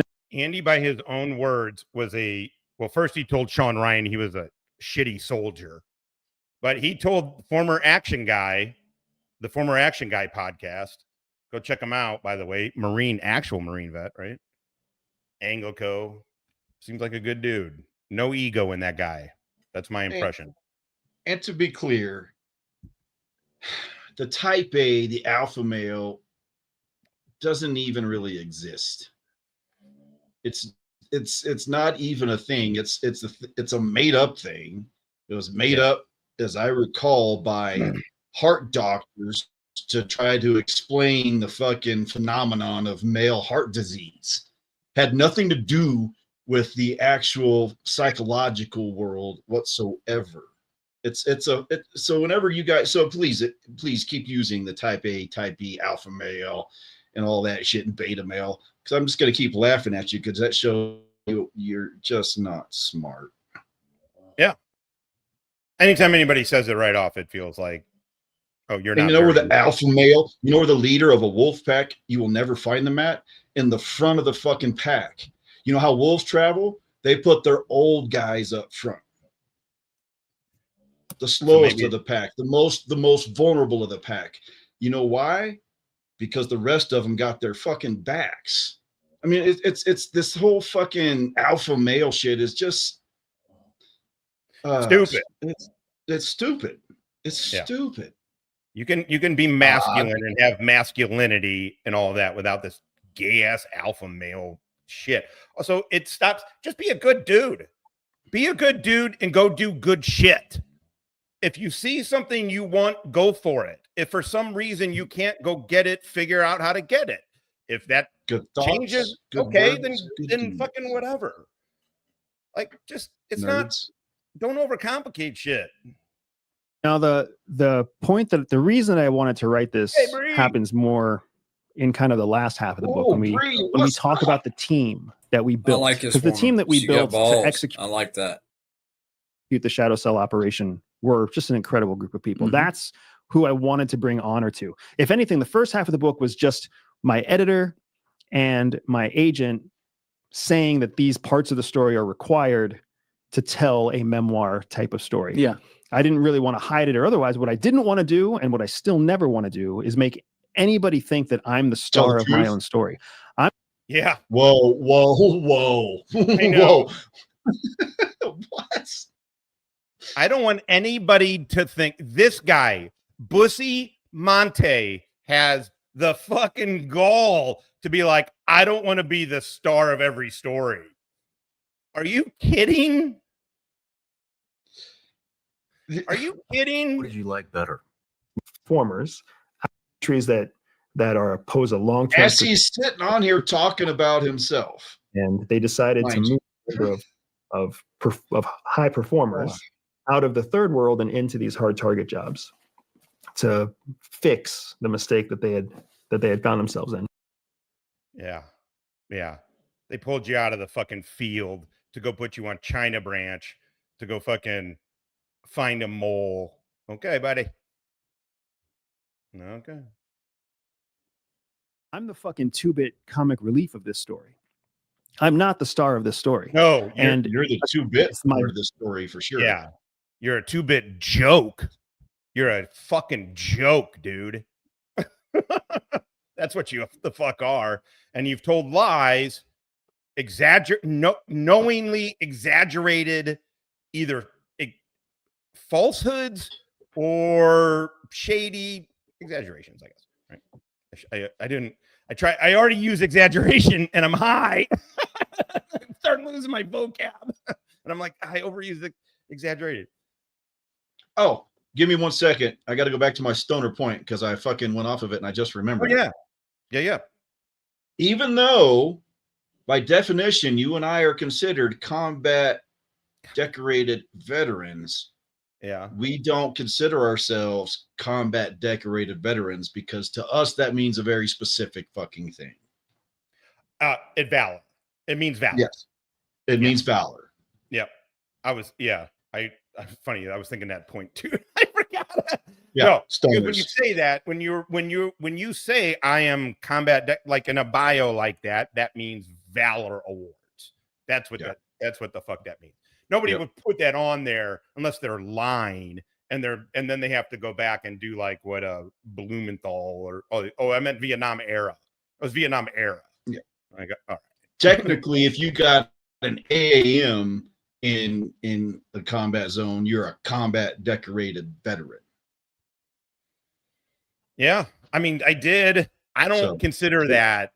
I don't consider it that way, though. I but again, I mean, that's us. I mean, but it's like it's not something I would shy away from saying or whatever, or from like talking about the award, or I wouldn't. It's not that I wouldn't say I ever like, oh no, I didn't get awarded. I just wouldn't. If you say combat decorated, that really means valor. Everybody knows that means valor. Yeah, I get you, Cap. Deal with it. Oh, did I? Stoners. What do you expect, man? We go there and smoke nonstop. Thanks, Ed. Sorry. Take advice from fucking losers? Fuck that. No, I appreciate it. Okay. I don't know. Fucked if I know. No, well, I just now thought of it, so I didn't think that I'd actually said it. So I wanted to make sure that I finished the thought that maybe I'd already finished. Fucked if I know. We're stoners. I'm gonna smoke some more. Fuck it. You're in for a ride. It is. Yeah. Tighten up, buttercup. We punish our audience over here. You know what sucks? Getting lost on Camp Penn at 2 a.m. trying to find your husband because one of his jackass Marines threw a cam stick in his eyes. Or then to have to be that Marine that has to have his wife come pick him up. Yeah. Vindication in many ways against all the people out there who think that I'm fake, who think that I'm phony, who think that I'm what you have written there on the cup itself. Right? Like I've been saying this for years that if you think I'm anything other than what I claim to be, you're a dumbass. Well, now okay, stop. It's a psychology moment. He was about to say what I say I am and what I claim to be. You're a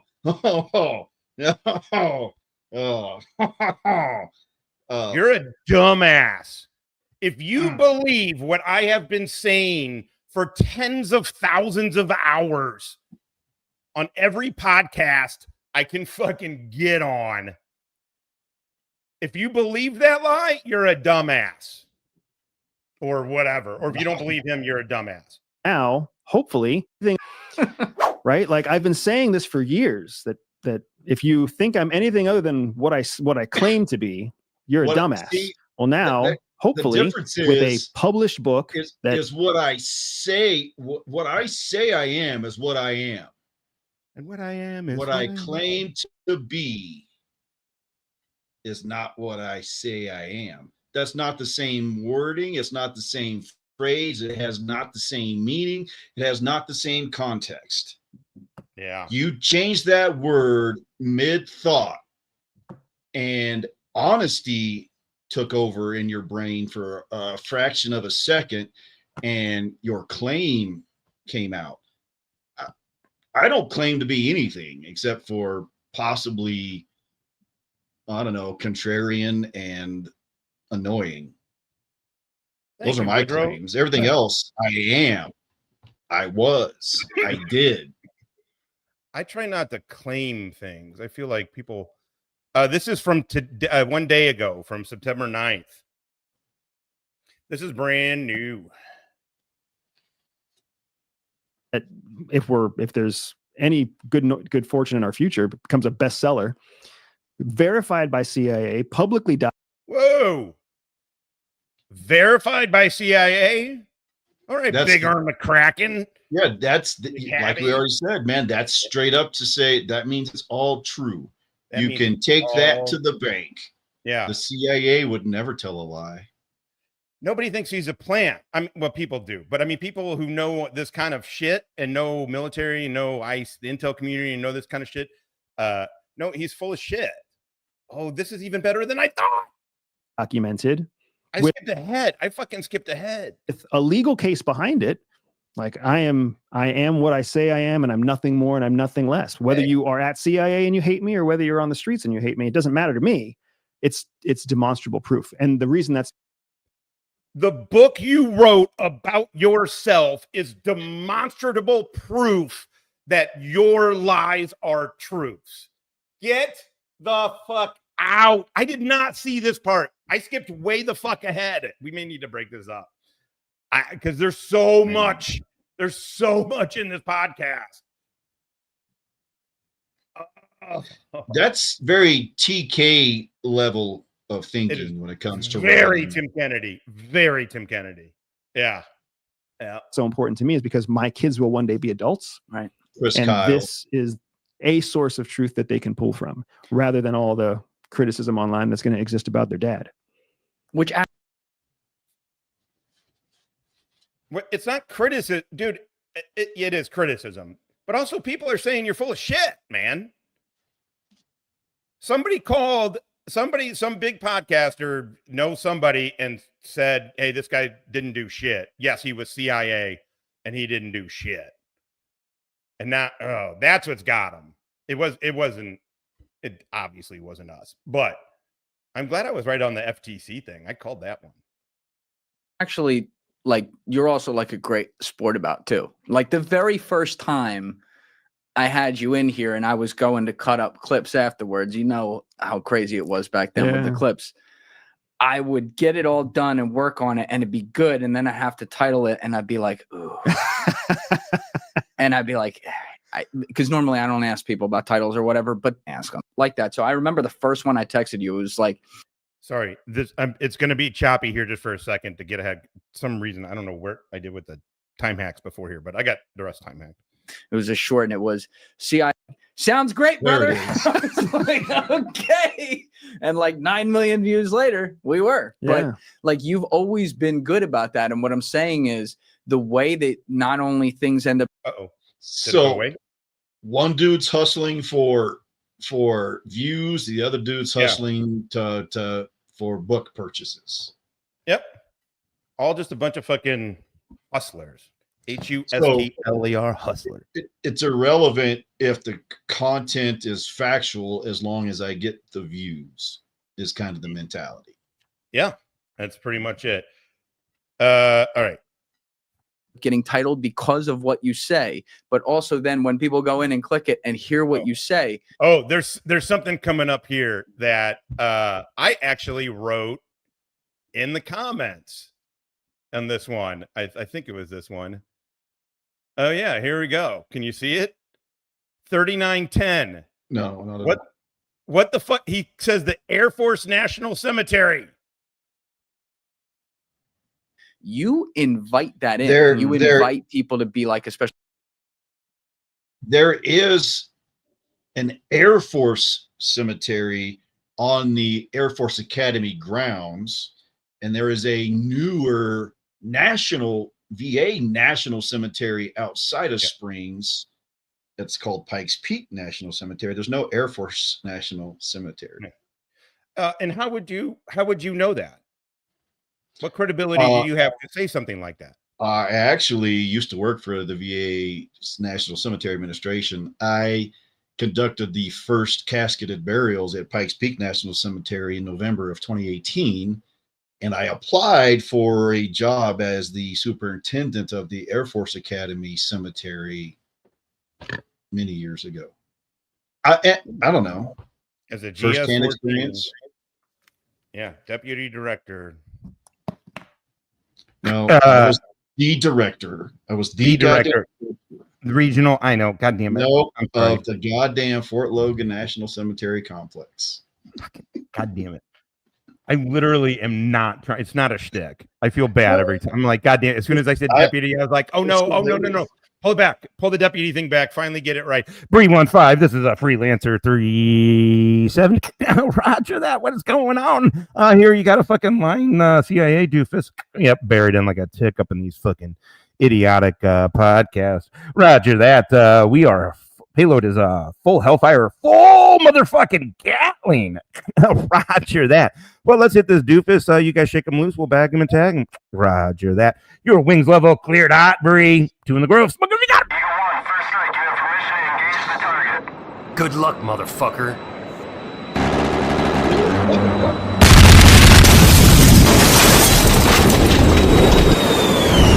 I'm trying to give you guys a place to come. I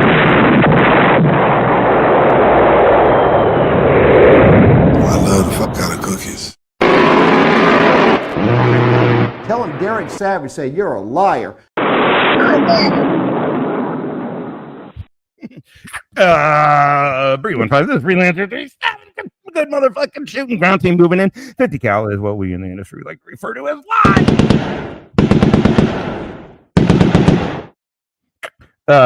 Doofus snipe in place. Roger that. Take that motherfucking shot. Good shooting, Bree. Thank you very much. Boom. Thank you very much. Generous. Como siempre in Espanol. So people don't trust CIA to be like, you know, or not. I shouldn't say don't trust CIA. The people who want it like abolished. I mean, to be like, yo, fuck this. Okay. Wait, where is he talking about his dad? Guy. All right. So I mean, I appreciate what you're doing, because what you're trying to do, I think, in my perspective, what you're trying to do is share information in a way that meets the person where they are, whether they dislike CIA or whether they like CIA. The title shouldn't be the barrier for getting them into the content. Once they see the content, hear the content. All right, fuck this. His dad. Block people at the headline. So they use these radical alarms. I am a big proponent of trans. Well, even with shorts, they just look at the title and they're just fuck this, and they don't really listen to it. And that's, look, if you don't like it, sure that is the nature of the internet. Yeah, Massachusetts National Cemetery, which is a VA National Cemetery, which is, if I remember right, it's adjacent to Otis or whatever you said that name of that is. But yeah, it's all flat markers. It's one of the larger VA National Cemeteries in the nation. There's over 140 national cemeteries. I don't think people know that. Everybody thinks there's Arlington National Cemetery, and that's it. The VA operates over 140 national cemeteries in, well, when I was in, it was in 39 states. I think it's in 40 states. So there is a shit ton of national cemeteries across the nation. My VA, I go to JB, Jefferson Barracks National Cemetery. My uncle is interred there. And that's where the schoolhouse was at JB. That's where we did all of our work, all of our training, all the field training. Oh, that's interesting. And that's, by the way, for anybody, that was also where our reserve PSYOP unit was. Yeah. It was like coming full circle, you know. It was yeah, weird. Really, it was surreal. The point of all of it is just to say, I am a big proponent of transparency because I spent so many years living in lies. Yeah, he's not talking CIA. He's talking he's public lies. His life. Living in lies with family, living in lies with peers, living in lies, even inside the agency itself, even inside the same group that had the same need to know. It's just lie upon lie upon lie. That shit gets exhausting. And then at the end of the day, it's very hard to go back to transparency after you've had a track record of lying. Right. Is he trying to say that? I didn't catch this part really. Is he it sounds like he's saying, hey man, I've been lying about all this shit because I'm just used to lying for the CIA, which an organization that I left in 2014. 11 years ago. It's much easier to go back to transparency when you've always been transparent. When people accuse you of things, when people claim that you said things or claim that you did things, and you've got a track record where you're like, I didn't say those things, I didn't do those things, and look at what's actually documented, and you'll see that what I'm saying. Really? Because I've been showing it. This is the 5th video now I've made on this guy, just taking his words from historic things. And thank you, Woodrow. Woodrow has been doing sending a fucking ton of research. He is A-logging him. Now matches what I said 3 years ago.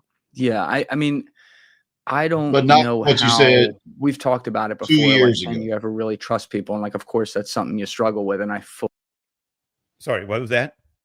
But not what he said just 2 years ago. Right. But 2 years ago, it was okay to lie. Oh, no, Chris. I know, buddy. I know. Listen, I'm in a family of achievers. They may have this like soft little fucking, oh, we're all therapists and psychologists, blah, blah, blah, like kind of shit. Right. But they do that passive aggressive, like, oh, so how's that? What do you call it? A podcast? You know what the fuck it's called? And they're like, where you just get high with your buddy and talk shit, that thing. Right. And I'm like, PTSD.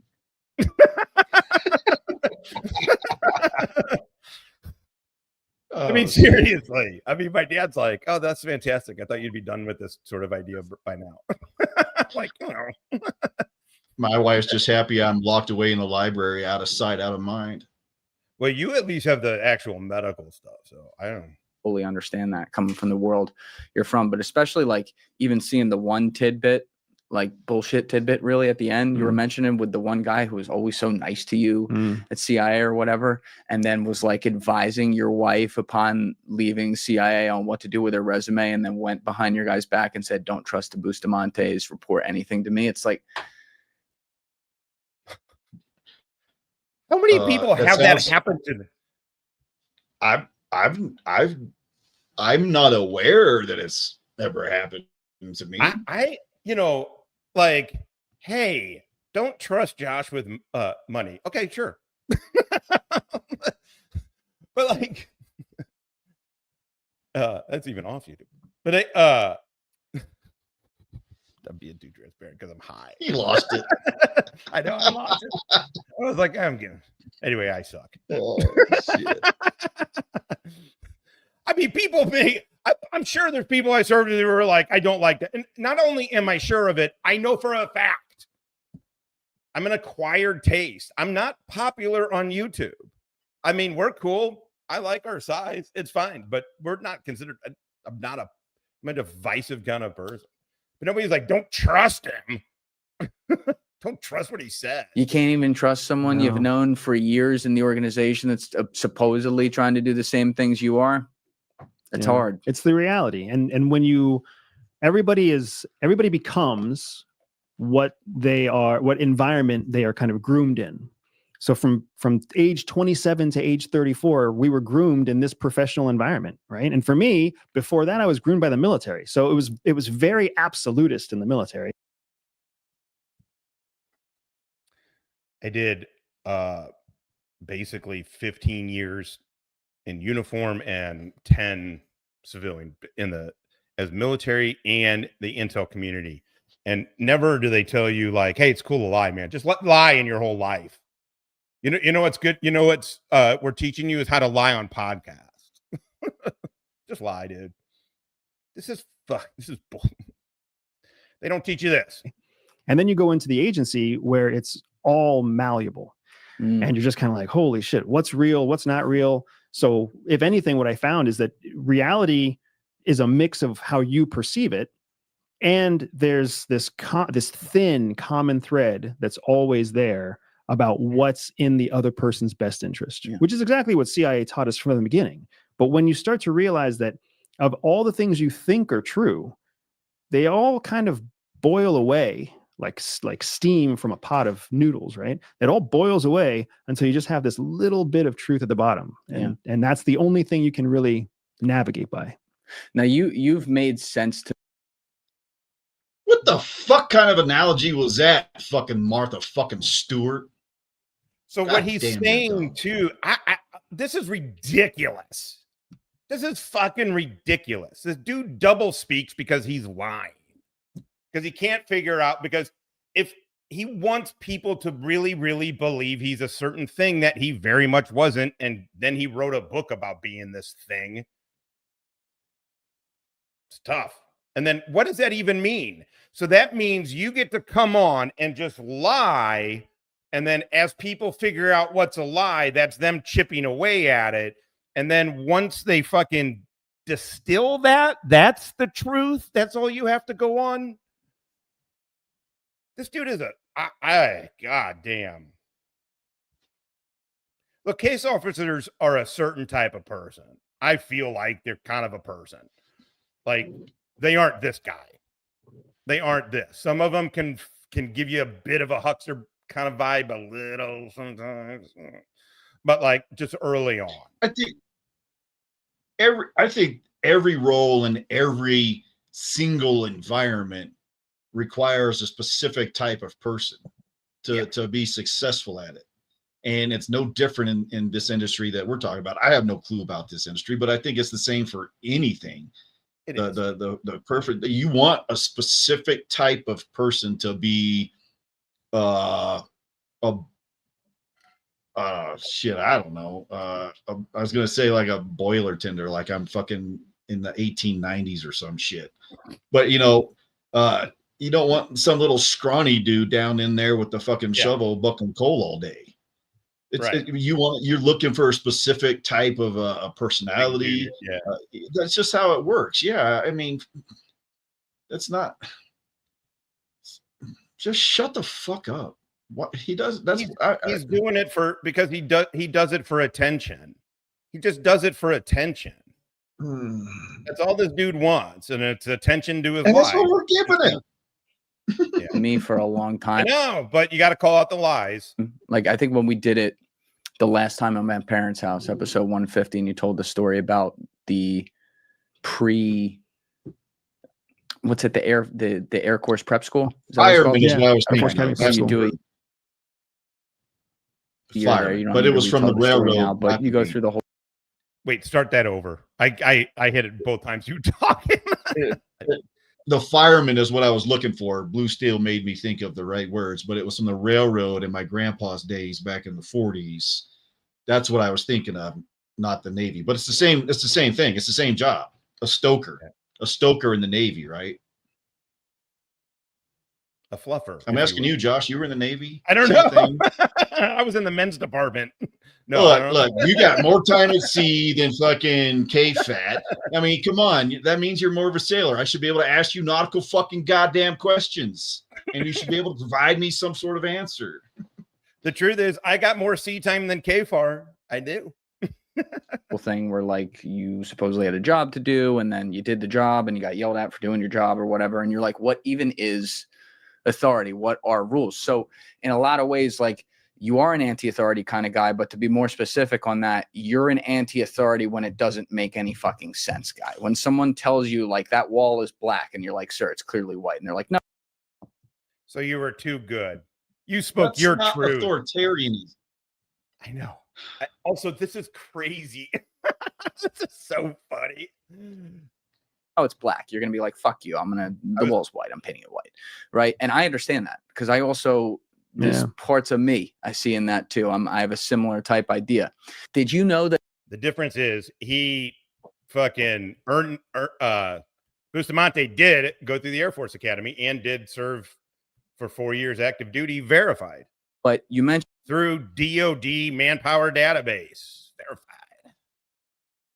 In the book, even before that, growing up, you know, you're born in Arizona, you quickly move with your born in Arizona. By the way, we just listened to go to the last video I did, and it was so 5 days ago he said it was El Paso.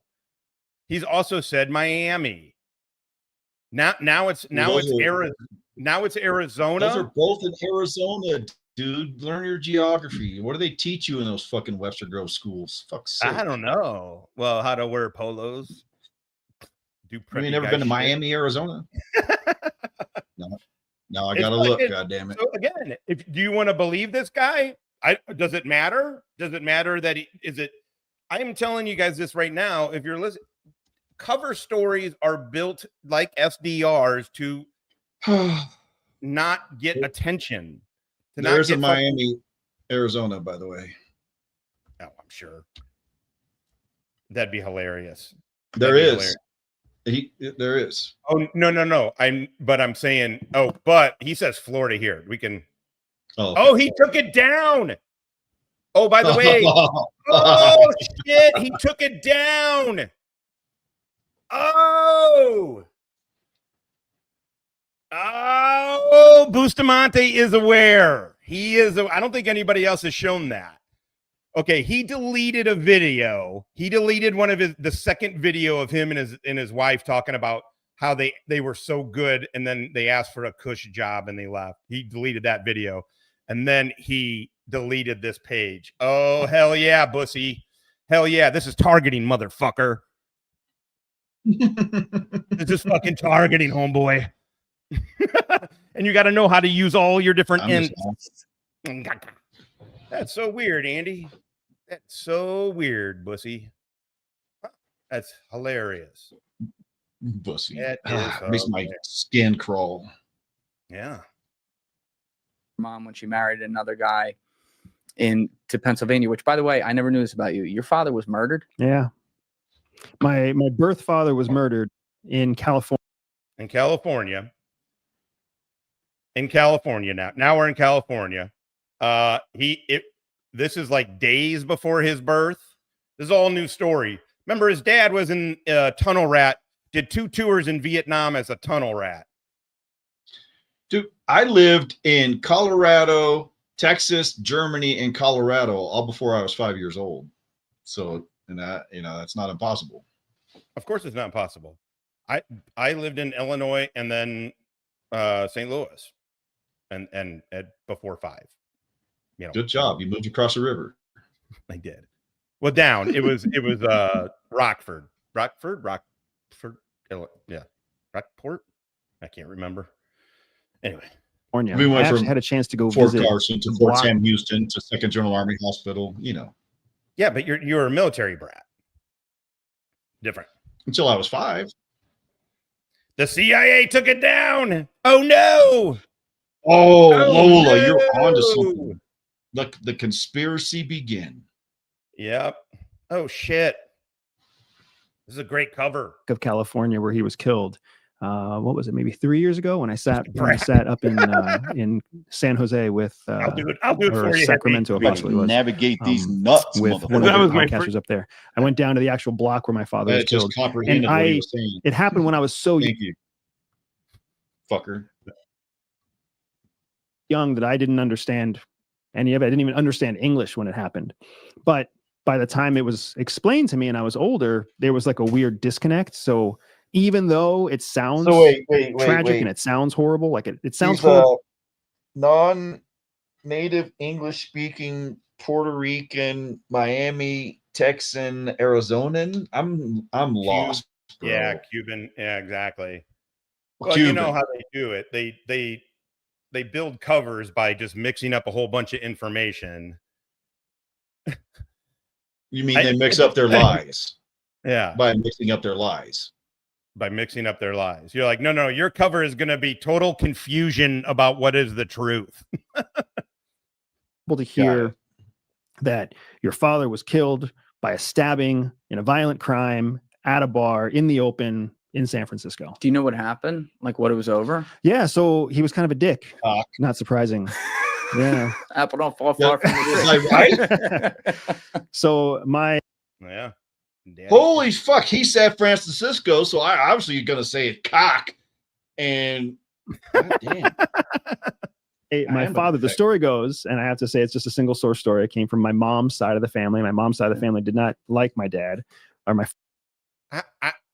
Saying single source story about a family story is like using military time 11 years after you got out.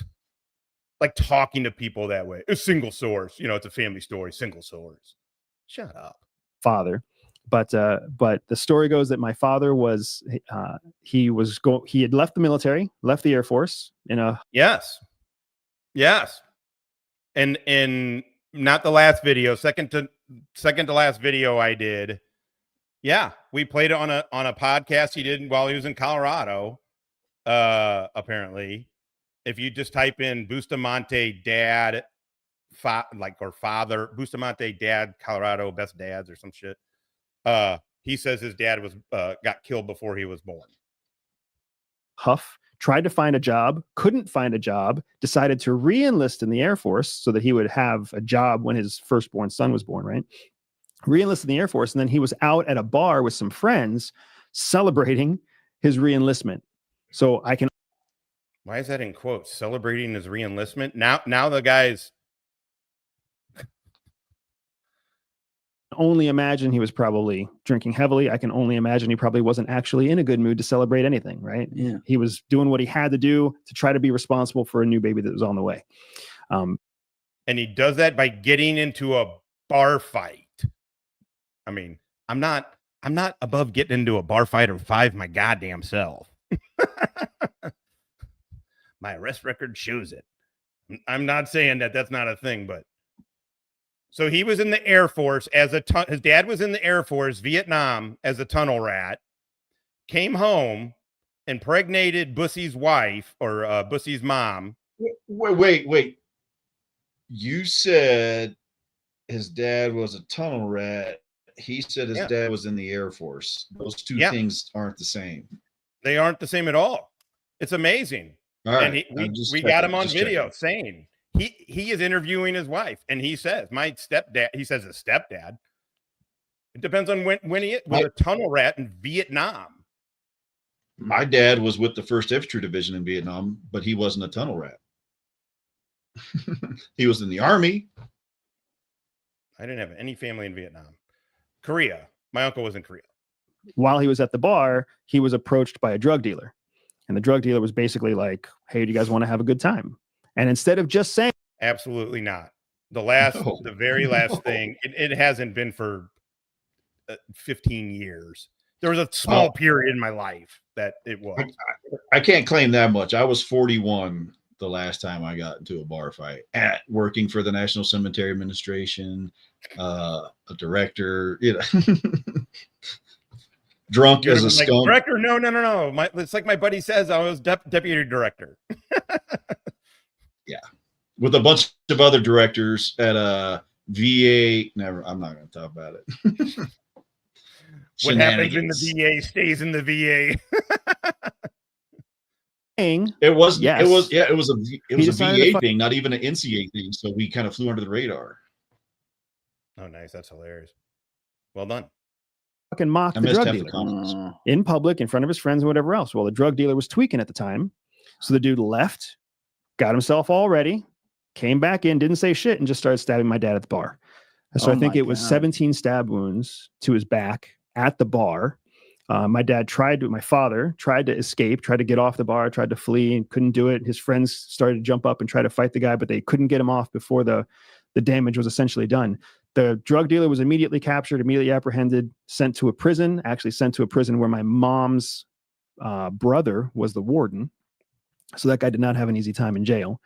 but nevertheless, the damage was done. So my father was why does there always have to be some sort of goddamn connection? That's as soon as I hear that shit again, I am a disbeliever. I'm already a disbeliever, but I'm a deeper disbeliever. So to be a warden of a state prison in California, that come on, man, come on. That he purposely he told guards. Now, does fuckery happen in prison? Of course, but this is all bullshit. And what year was this? He was born in 1980.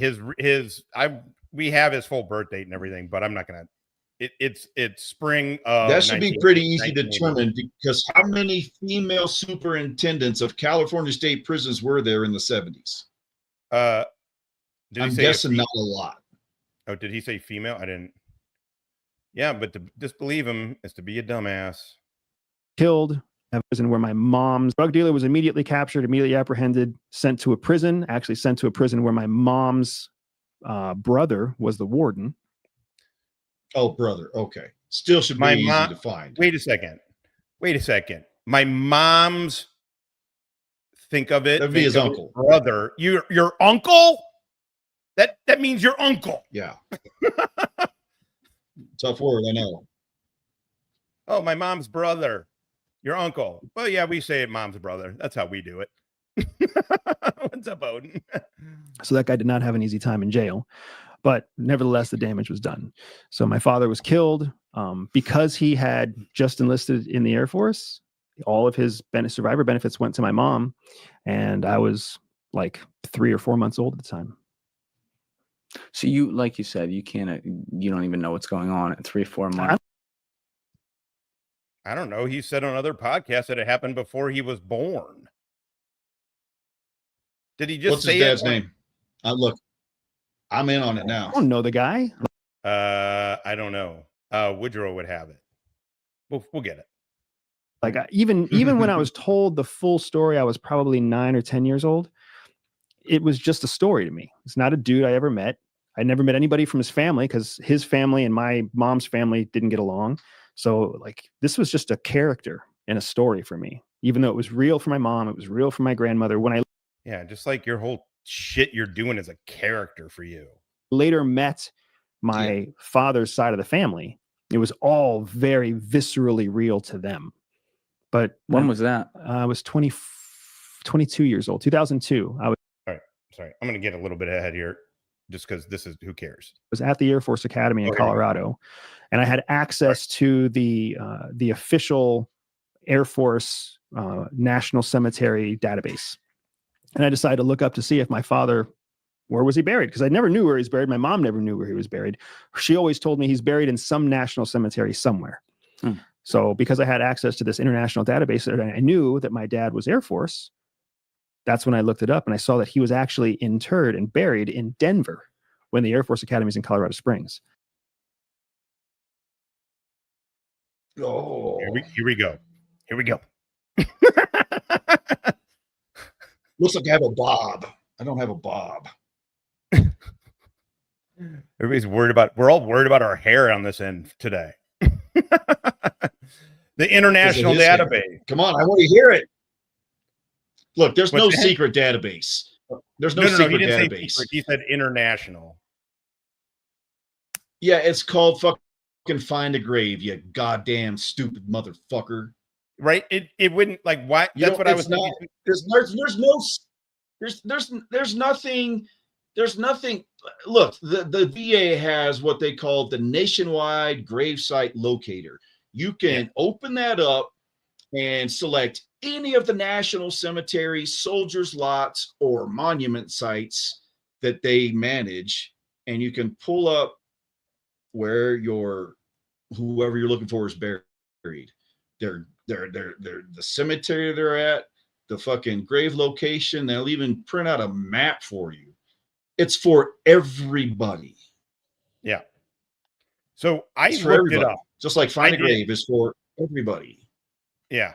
So I Googled it just before. I wasn't going to ask you about it or whatever. I figured you'd wait for this to see it. but I was thinking like, well, maybe it's, that was when was he in the Air Force Academy? He graduated in 2002, he said. Yeah. This is 2002. Yeah. There's no secret fucking special privilege database you get just because you're a fucking Air Force cadet. Oh, that's so funny. That well, what do you think that makes you? That you're not even you're not even considered at the level of a private to the rest of you. You're nothing. You're literally right. Out of here.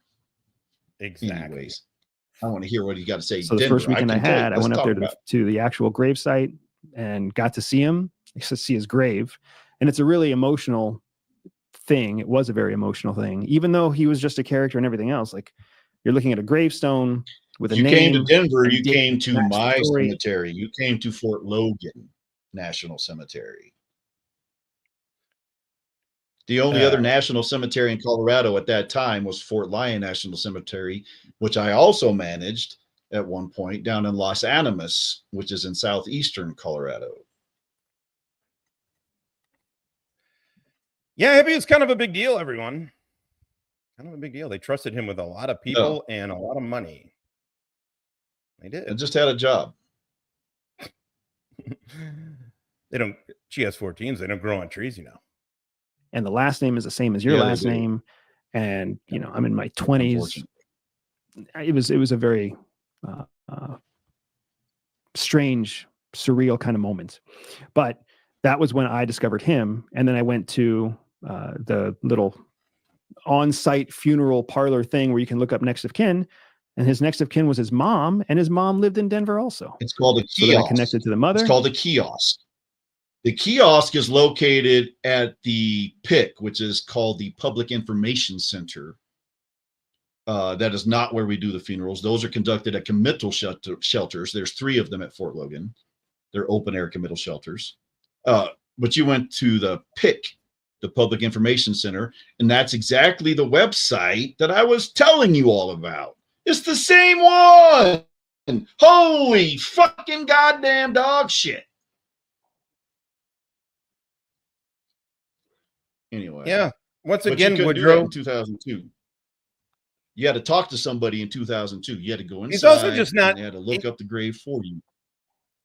He's not expecting 2 stoners that kind of know a couple of things about what he's talking about. But nobody expected the stoner inquisition. Again, Woodrow, it's like a lot of these guys. Why does every single thing he says need an explanation? Same with Kaiser. It's like, well, why does every single thing, every single claim you make require an explanation? Is all of this possible? Was his dad stationed in Colorado and then for some odd reason was in California? Or I guess you don't need to be. What's the criteria for like what's the criteria for geography? Like if like my uncle is from St. Louis, so he's in JB, but that would have been because that's where we're at. Like, do you just apply to each specific site, or how does that work? Are you talking to me? Yeah. Like, how would you get? Like, if this guy is from California, you can choose to go anywhere, or your next of kin can choose to have you interred at any national cemetery that's open to your type of remains anywhere in the nation, Puerto Rico, blah blah blah. So if they're living in Colorado, why he's in California, I don't know. I don't know because I didn't pay that close of attention. But either way, they seem to have a connection to Colorado. So if the family's here, they say, well, just bring them here. The closest and the easiest national cemetery is Fort Logan. It's far more difficult to get into the Air Force Academy Cemetery because it's very specific to Air Force Academy graduates. They've got a priority of interments, whereas Fort Logan will bury any veteran who is discharged under other than honorable conditions and has the right amount of time. So it's easy, it's fast, boom boom, done. So I'm busy right now. I'm sorry I wasn't paying attention. I was in the nationwide gravesite locator doing a little bit of digging. You're 100% fine. Okay, 123. Yeah, who will play Andy in the movie? I don't know, some female. If it's a true CIA officer, right? For example, in Shadow Cell, or country average. Correct, but you got to keep in mind, was Paul Whelan apprehended in Russia? Yes. Oh, that's the big difference. Yeah, that's the big difference. Is it worth creating an international incident to reach into another third country, especially a country that might be NATO or a country that might be neutral or something else, right? To seize what you need. If it's a true CIA, if it's a true, Andy is 45. He was born in I think April of 1980. That's public information, but it's 1980. true CIA officer, right? For example, in Shadow Cell, the operational structure that we developed, which is why Putin is doing what he's doing now. The operational structure we developed was a cleansing route, meaning we're going to operate in one place, but we're going to actually live in a different place. And then when we travel between where we live and where we operate, we go through a third place. Mm-hmm. We do the dock swap in the third place. We change alias in the third place. We make all references of travel one or the other, binary. So either it's travel. Why are you being so technical with these guys? It's because it's something he learned. He's learned this story, and who cares? Also, you didn't teach people how to do jack shit. All right, I'm gonna. Where are we at? Travel to and from our place of living, or it's travel to and from our place of operating, so that no matter who reverse engineers us, they never see a connection between all three spaces. Right. That, by the way, is not up to you. That is not up to you to just decide and do that. That's not up to you. You're not just like, hey, man, I'm just going to start building on my cover by myself. Or if you want to do that, that's a fuck ton of operational funds. Oh, my God. When you've built that kind of operation, 100% it becomes worth it to palladium poison somebody in the third location. Because poison? You have no legal grounds to stand on. You have no way of dodging the international incident if you apprehend them from a third country. You're basically doing what we did to Osama bin Laden. You're invading Pakistan, an ally. Well, they got some explaining to do. They got in trouble for that. So you're right. So you're all right. This is UBL talk. You're not going to believe it. He doesn't fucking know what he's talking about, but I want to skip ahead here because it's taking a while. 133. Oh, here it says in my notes, 15 days, you're kind of chuckling under your breath, like, oh, this is so cheesy. Like, look. He's talking about the farm. He's like, when they sequester them on the farm, he's like, you cut off. He's just basically, he's talking about the farm. When he first got on and they sequester you, he's like, oh, it's cheesy because they're using CCTV and this shit. According to him, I've never been there. I don't know. And so, I do know they sequester these guys off, right? And then he's like, 4 months into it or whatever, he says, you don't know. In fact, I'll show that. I'll show what you sent. As he's playing this, I'll grab it. Yeah, went into a database that, by the way, you all can use it yourself. It's the Service Member Civil Relief Act, SCIRA. DOD manpower database. It tells you if somebody was active duty or whatever their status. It doesn't tell you units. It doesn't tell you but it gives a time frame and a status. Look at the bad tape player news broadcast that they're playing, and they've played that same news broadcast for the last 20 years. And look at how cheesy it is. And here's like the 5th time that we're reading a newspaper that's just printed out of the printer in the office, and all these fake incoming sources of information. And you're like, oh, this is kind of like cheesy. For about 14 days, that shit's cheesy. For 14 days? It's about 14 seconds when he took us in that fucking warehouse. That was never cheesy. Because you start to adapt using to his last name. So after using his last name, there's nobody that meets the parameters that he's put out, buried at Fort Logan. I can't find anybody with that last name buried at the Air Force Academy Cemetery. Who is this? Is this is him? Yeah, this is Bussy. Does it have his parents' information on there? No, it doesn't have that kind of stuff. What is this? This is the manpower database thing. You can look it up here. Defense Department Manpower Data Center. Results as of September 3, 2025, pursuant to Service Member Civil Relief Act, Bustamante. He claims that he was in the Army under a different name. He was not, or not Army, in the military. He was from May 28, 03 to May 07, Air Force active duty. They don't say officer or not. I mean, I believe he went here. The other one is,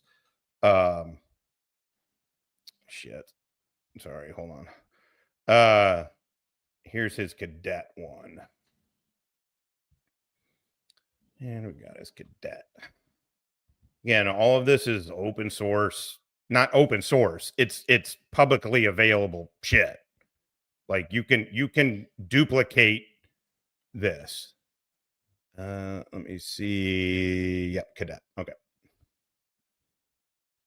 The only Vietnam vet with a Bustamante last name buried at Fort Logan.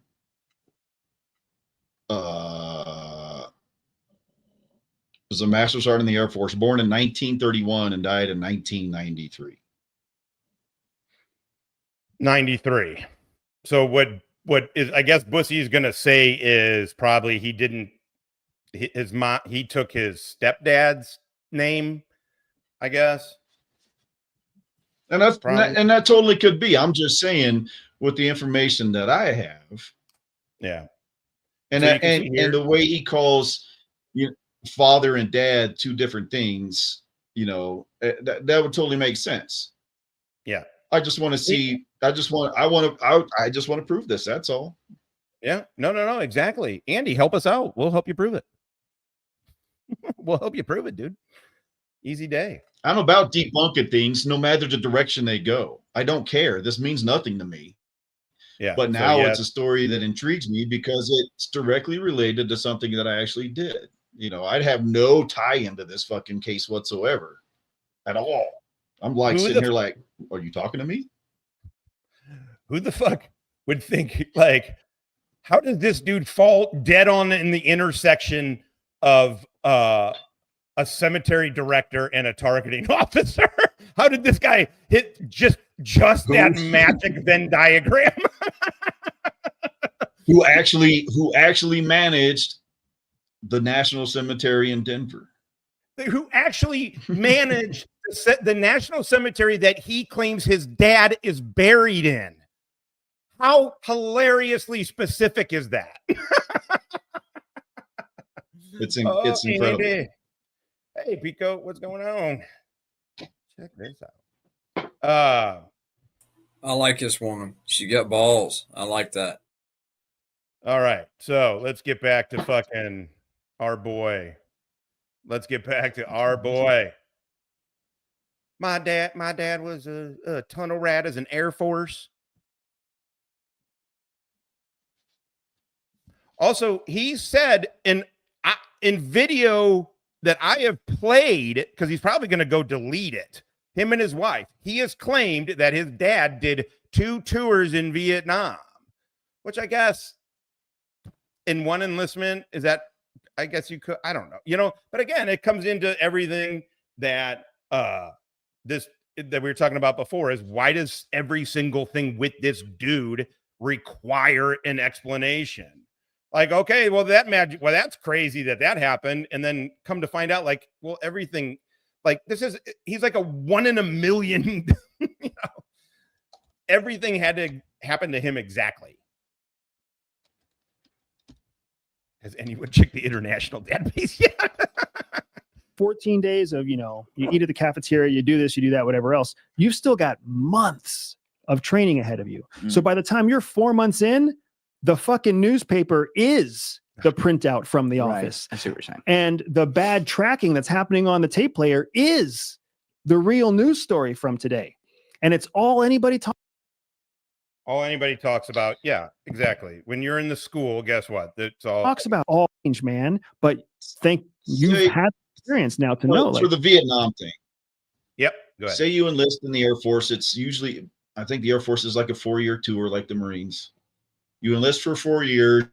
You have one of those high demand jobs, F-105 Thunder Chief Mechanic, F-4 mechanics, whatever. I could see in a 4-year enlistment going to Vietnam for 2 years if you got one of those kind of jobs. Not as a tunnel rat in the Air Force, because that's not, I'm not going to say it's not a thing, but it's not a thing I've ever heard of. I'll have to do some digging on that too. But in everything I've ever read, seen, studied, heard about Vietnam, I've never heard of an Air Force tunnel rat. And you study that shit a lot. A lot. Probably too much. Yeah, some may say, I don't know, whatever. Nobody said. You knew you weren't going to get hurt. Back in the back of your brain, but in the front of your brain, you started convincing yourself of something very different. Oh, there were a few times where I was. You're at a fucking school in a role play and you can't tell the difference. We were in this one thing called Mirror Image, and this one dude was getting mad at this army guy, was getting mad at the instructors because they were role playing as teaching us terrorists. He was like, no, America's pretty good, man. And they're like, yeah. Are you not getting the point of this? When we're bashing America, it was so funny. I was like, how does this dude go to a course called Mirror Image and then be like, man, they're bad mouthing America. The course that goes to teach you how to fucking be a terrorist. It was funny. He didn't pass. You don't say. He failed? Not sure what we signed up for here. I didn't know they were coming up. We'll talk about it later. I don't want to get into this now. But for example, when they were coming over to check the pulse on the fingers, which, it's different, like when you're being kidnapped, right? You can adapt to, you can take on, you can practice. So you're kind of like walking, or what's it called? Crawling before you can walk, so that you have enough energy barely to run at the end. Right. That's why for 14 days we were fine. The term crawl, walk, run has literally zero to do with energy. Literally zero to do with energy. How fuck you lying piece of shit. You dork. Oh my God. It's the level of instruction. It all refers to the level of instruction. Has zero to do with energy. I don't care if it's Intel or if it's National Cemeteries or PSYOP. Oh, we got the third thing, PSYOP, too. We got the, obviously, I guess. And we've been at war together. Oh my God. Anyway. Right. It's a hilarious combo. But fuck this dude. Because we were well resourced. We knew enough. We could still remember what happened 5 days ago. We still knew that there was a new movie coming out. By month 4, you have no fucking idea what the new movies are that are coming out. You don't even know that there are movies out, because there are no movies that get advertised on the internal CCTV. And how was it? 4 months total? It's many months. It's a classified number. It's a classified number, so I can't share it, but there's all sorts of easy Google searches you can do that will tell you what's popular. So funny that people at home can now go Google that, but you just can't say it, right? Well, what I love is that I promise you CIA is going to be watching this. They're going to watch all the promo stuff for the book. Yeah. And they're going to literally hear you say, like you said earlier, I've been talking to you for a long time and you've never explained these details. Like, fuck. Also, do they not have to go through OCS? Does the Air Force not have to go through, if you go through the academy, do you just not have to go through OCS maybe? Like, it seems weird. Why is it weird? If you go to West Point, you don't go to OCS. If you go to the Naval Academy, don't go to OCS. OCS is Officer Candidate School. That's what the academies are. Yeah, good point. I'm a dumbass. Holy shit, he's right. Nerd. The big reveal is that I'm the dumbass. Mystery solved. Fucking there you go, CIA. I told you I wasn't doing it. I was paid to say that. I just want to point that out. Gave me $1,200 and I accepted. There's the bus. And I work for Russia. No. Not always. I went through Marine OCS. I was on what they call MESEP program. And you go to OC, you're enlisted to officer, to commission. We would go to OCS. We would do 2 semesters of college, and then you go the first summer. And we didn't have our degree. That's why I wasn't an officer. I got kicked off the program. Graduated OCS. Kicked off the program before I got my commission, or before I graduated. But at least you didn't get my commission. At least you didn't fail OCS. That was my whole point. One of the hardest schools that would have been for me in particular. And you made it, sort of. No, I mean, not sort of. I made that, but it would be weird now if I was like, well, I'm an officer. I'm basically an officer. Right, exactly. Pretty much. That would be like, I mean, I went to school. Yeah, what the fuck are you talking about? No, that's not how that worked. Just kidding. Don't ever air that. Don't air that too far, because that'll be taken out of context real fast. Did you know? Either way. So you got a piece of history for the teens. Ed's little sister, she might have been in her teens when we went over, but she enlisted, went to OCS at Benning, commissioned as an engineer, went to the 10th Mountain, and deployed to Afghanistan. Wow. Well, really? Crazy. Yeah. God damn. I mean, 20 years of fucking active combat. 20 fucking years, man. It's a long time. It's generational. It is literally generational for 2 dudes on the same team. Were you and Ed on the same team ever? I don't remember. Yeah. But yeah, we were teammates until we got split up. Yeah. Okay. Because I remember there was a bunch of switching around. Also, I wasn't paying attention to anybody else, but because I'm a narcissist. But I didn't pay attention to you either. No, but it's interesting. You both have kids that fucking also served in the war on terror. Like over in Hippie's son was in Iraq. His sister. Oh, his sister. I'm sorry, his sister. Okay, yeah. That was his daughter's like 7.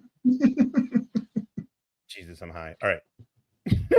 And when you get to this last one, you've been immersed into it for however fucking long you were, and you describe it. You were feeling really good about yourself. You felt like, I'm in control of this, which is why I feel very protective of it. Sometimes overly protective, according to some people on YouTube, but I'm protective of it.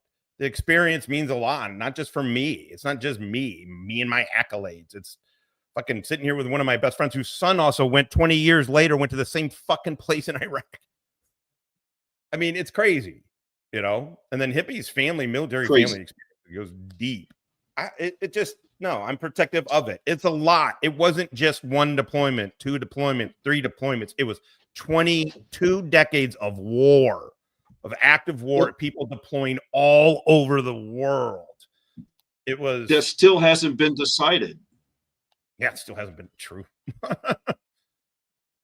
Guy's doing exactly what I want, and then the air gets sucked out because, like you said. So when this dude makes claims that he is a decorated combat vet with deployments to Iraq and Afghanistan, yeah, it's like, all right, buddy. Can you prove that? And you didn't whisper that under your breath. You didn't say that in confidence to somebody. He uses it on his bio. Go to my community page. Look down. As of February, he was using those exact decorated combat veteran, Air Force combat veteran, to promote himself. Fuck him. They end up abducting you and taking you back for interrogation, and it was like you describe it in a way in your book that's almost like you're like, fuck, like just got the wind knocked out of you, and there's nothing else after this. Were you thinking to yourself at the end of that interrogation, like, oh my God? Okay, I want to talk about this, but we're at 2.5 hours already. I want to get to I don't know if I can skip part of this, but We might have to do another show on this shit. Oh, this episode alone. I mean, we are halfway through. I mean, there's large chunks to skip. Yeah, this is what I'm telling you, man. There's a lot. And what's interesting is he's a big channel and a big person. I don't think people like him. I don't think he has zero. What even CIA person or intel person have you ever heard like, oh yeah, Bustamante? Like at first I was like, yeah, he's got that case officer kind of slickness to him a little bit. I could see it, you know, but I didn't really listen to him. And then I saw that he said the fucking Army Ranger, Delta Rangers, or whatever the fuck he said, the Delta Rangers. I was like, Delta Rangers. Basically Nate made a video or two about him, and I was like, oh, wait a second, this guy sounds like he's full of shit. Like in a lot of ways. All right, well, we'll keep going here. We'll keep going. They're not gonna let me be a kid. We don't need to stop, but I teased the ending. I'm telling you, the end of this is worth it because it blows apart a lot of shit, actually.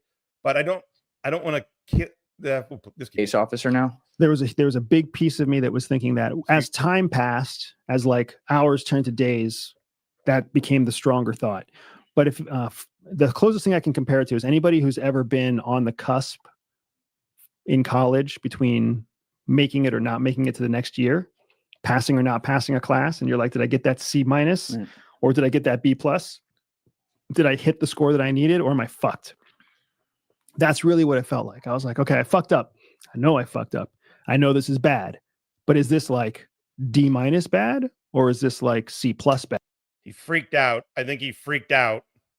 He freaked out on a training exercise on an SDR. We've gone over it. If you research, I've done now I've done a bunch of hours on this motherfucker. But go look at check out the other videos. We talk his SDR story. Bad. How bad is this? Because I don't know, because it's all subjective to the fucking the instructors. And I know that if enough instructors like me, they're going to make it more C plus. And if enough instructors don't like me, they're going to make it fucking D. You know what instructors love?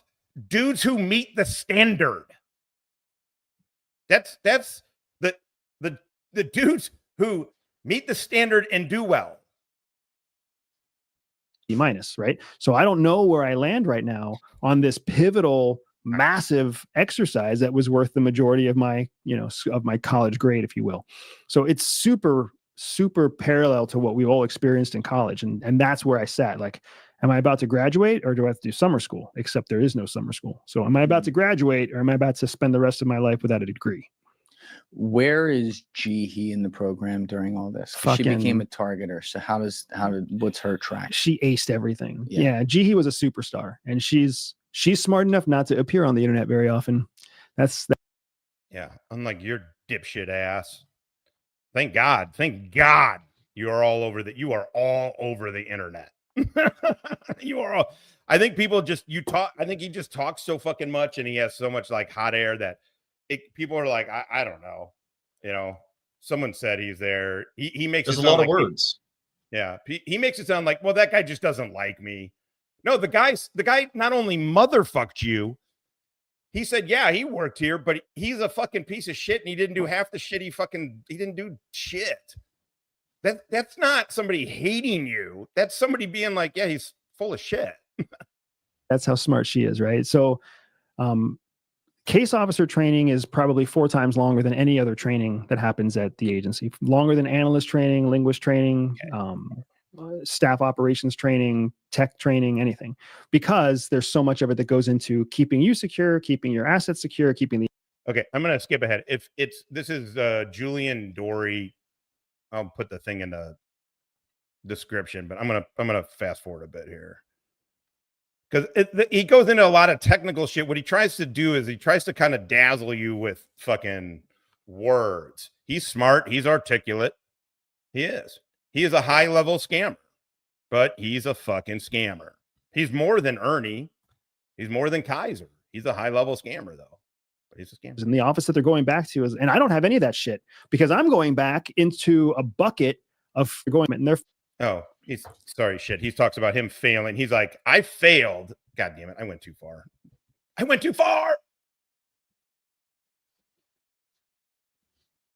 Uh-oh.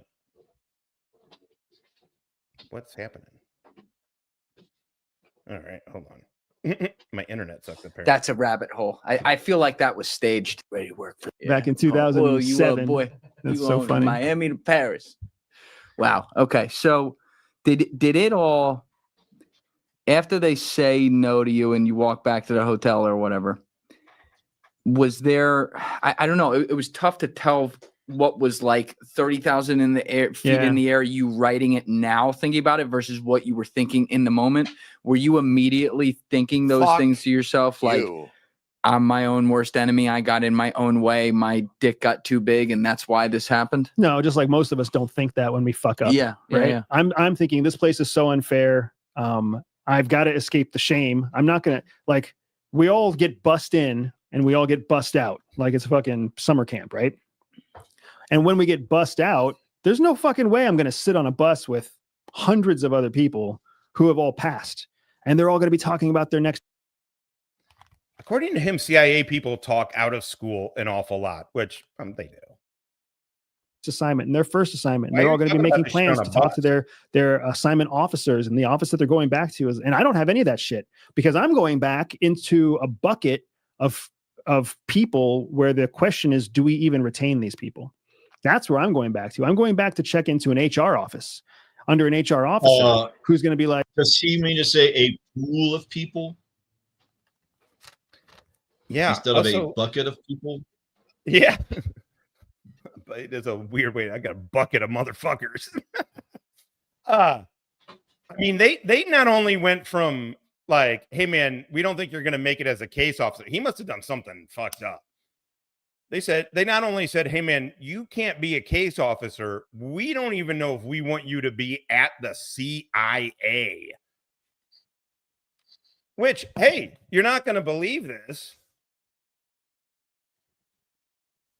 And that's how my wife. And by the way, here I'm going to play this again just real quick. If you are listening and it's later, the Sean Ryan part will be cut out. So if it skips ahead, don't be weird. And I ended up getting moved targets, and garbage slinging, and into something called hard targets. Hard targets are those targets that pose a long-term. Belarus, these countries. Belarus is one of my favorite.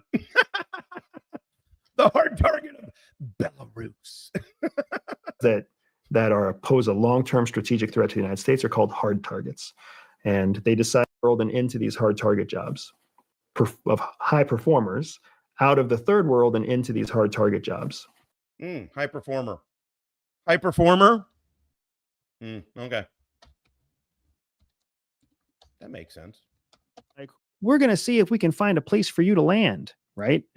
What the fuck? And in my mind, I'm like, I finished all of the training. I've been through the hardest thing you guys can throw at me. And it was just whether or not 7 fucking old. Yeah. And it sounds like your peers too. Men, all of which were men. 7. All of which were men. White men? White men decided your brown man fate? Fuck you. You sucked at the job. You couldn't handle the training. You broke under questioning, motherfucker. You broke under pressure. Fuck you. It's not white guys that decided your fate. It's your fucking inability to pass shit and not freak the fuck out that fucking decided your fate. Fuck you. Old men chose whether or not to keep me all behind. I'm like, I finished all of the training. I've been through the hardest thing you guys can throw. Peacoat, isn't this your hair? Don't you have hair like this? I thought, don't you said you got like long, crinkly hair? I thought you shaved. I mean, and it was Belarus is not considered a hard target for the U.S. It's a difficult relationship, but it doesn't have the network that's required really to be considered a hard target. Yeah. And it also has to deal with penetration. Bum, bum, bum. Permissive, non-permissive. There's a bunch of shit that goes into targets, hard targets, but usually you have to have the technical capability. Yeah. Belarus. Russia. Okay, did I work? Yeah. China. hard China. targets. Iran, North Korea, China. Fucking old men, Yeah. all of which were men. 7 old men chose whether or not to keep me on as a case officer, certify me as a case officer, or not certify me as a case officer. And you're telling me that because one of them voted. Yeah, because one of them voted that you suck. No, you didn't meet the standard. You have long, blonde, wavy hair, almost to the butt. I did not know that. Yut. Oh, I always thought you said you had dark curly hair. My daughter does. Put it on the wrong side. That I'm not only not a case officer, but I'm not even useful, not even worth keeping. Like it was a horrible feeling. So all I was like is I got to get the fuck away from this, and I'm on my own. I got to get away from this. I can't trust these people. If this is how the whole system works, I can't trust this place. I got to find a way to make my own life. But I'm in this serious relationship with Jihi, who's a fucking rock star. And when I come back, she understands the system. She understands the process. She understands how flawed it is. I take this long kind of minute to not go back to CIA. They're smart enough to grant us an extended leave after we finish the farm. They give us 60 days off. They're smart enough. Like, you have to 60 grant us leave. Yeah. Okay. He talks about, so because of the time we're at here, I'm going to skip ahead. Now he's going to talk about Shadow Cell. But basically what ended up happening, I don't know. Do you want to hear more of the detail of this? But he ended up becoming a staff officer. And okay. days off to kind of prepare yourself for your next assignment, or to get over your fucking hissy fit when you don't make it. And that's exactly, I absolutely do, but it took me a long time. And when you wanted to do something, okay, AVF, like you said, other stuff you did at the farm. This is where he's like, I was so good, they failed me. They had to fail. I was so good. Farm, and you probably had very high grades. They looked at you physically and said, "This you wrote here." Why are you glazing him? But he also had terrible grades. I did fail a test in a school that almost kicked me out, but we got the second go and I made it. But I did have a failure in a school, and that scared the shit out of me. Not gonna lie. Yeah, it's good. You should feel that. I mean, you shouldn't be afraid of failure, because you got to learn, hey, I can pick myself back up. I can go I can go do it again, or what? Like, you can't be afraid of making a mistake is what I should say. You know what I mean? Like, you can't be afraid of making a mistake, but yeah. But when you get a second chance and you're told what the mistake is, that's where the fear comes from. Because God damn it, you do not want to be the guy that makes that fucking same bonehead mistake. It was sling load in air assault school, and sling load is the absolute hardest portion of that fucking school. Notoriously, even in HR Hearstmaster is what they call it in the Marine Corps too. I didn't go through it, but my buddies have. Everybody says the same thing. Sucks. Yeah, that's the worst part. Okay, so he is saying, okay, this guy is glazing him, but Bussy has it said. I think he told a former action guy. Which is in another video of mine. Just go back. I have former action guy, whatever, tagged, so you guys can know which one it is. It's like 2 or 3 back. But he claims he's like, I got like a 2.0 basically. He got terrible grade. He admits he got terrible grades in college. So what makes you think this dude would get great grades in the farm? It would seem to me that minus, some regular human flaw, people on the board don't like you, and relationships and stuff like that. This was a situation where they probably looked at you. They probably looked at all the other stuff you did at the farm, and you probably had very high grades. They looked at you physically and said, this dude can pass. Yeah. The course that I went through that certified me to become a fucking level 2 source handler, I don't remember my grades. But by then I'm like, if I'm not in the top, if I'm not shooting for honor grad, then whatever. I just need to pass. Not that I was like shit canning it, but I wasn't, The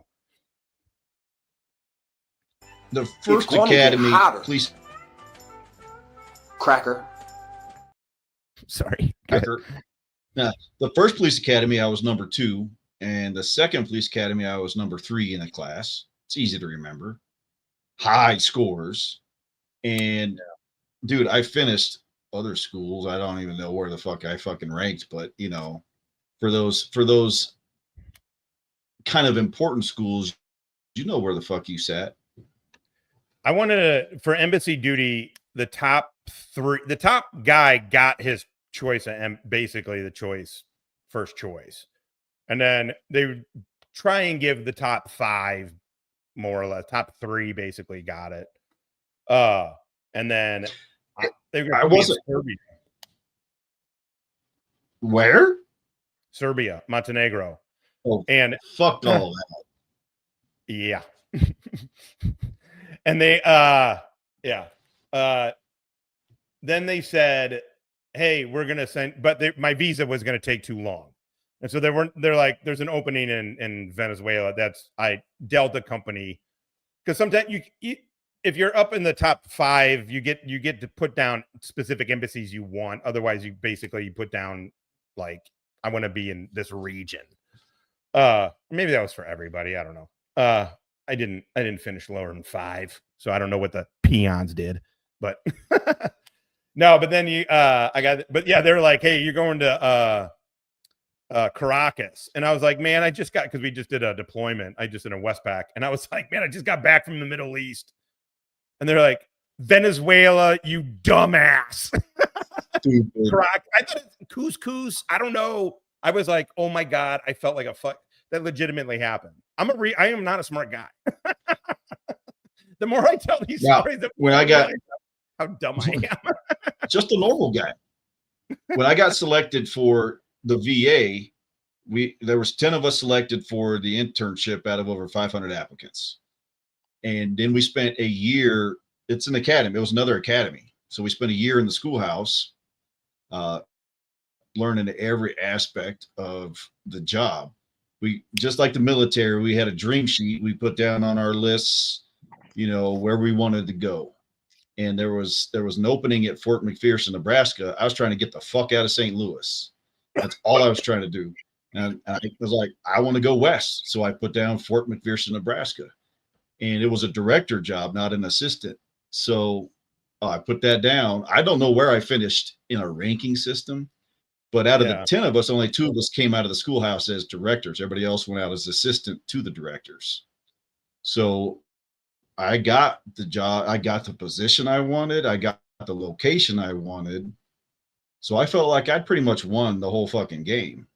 Everybody else, you know, Mike, the other guy who got a director job, went to Camp Butler, Illinois, Springfield, fucking Illinois, right up the road from St. Louis. And I was like, yeah, I still won. Yeah, no shit.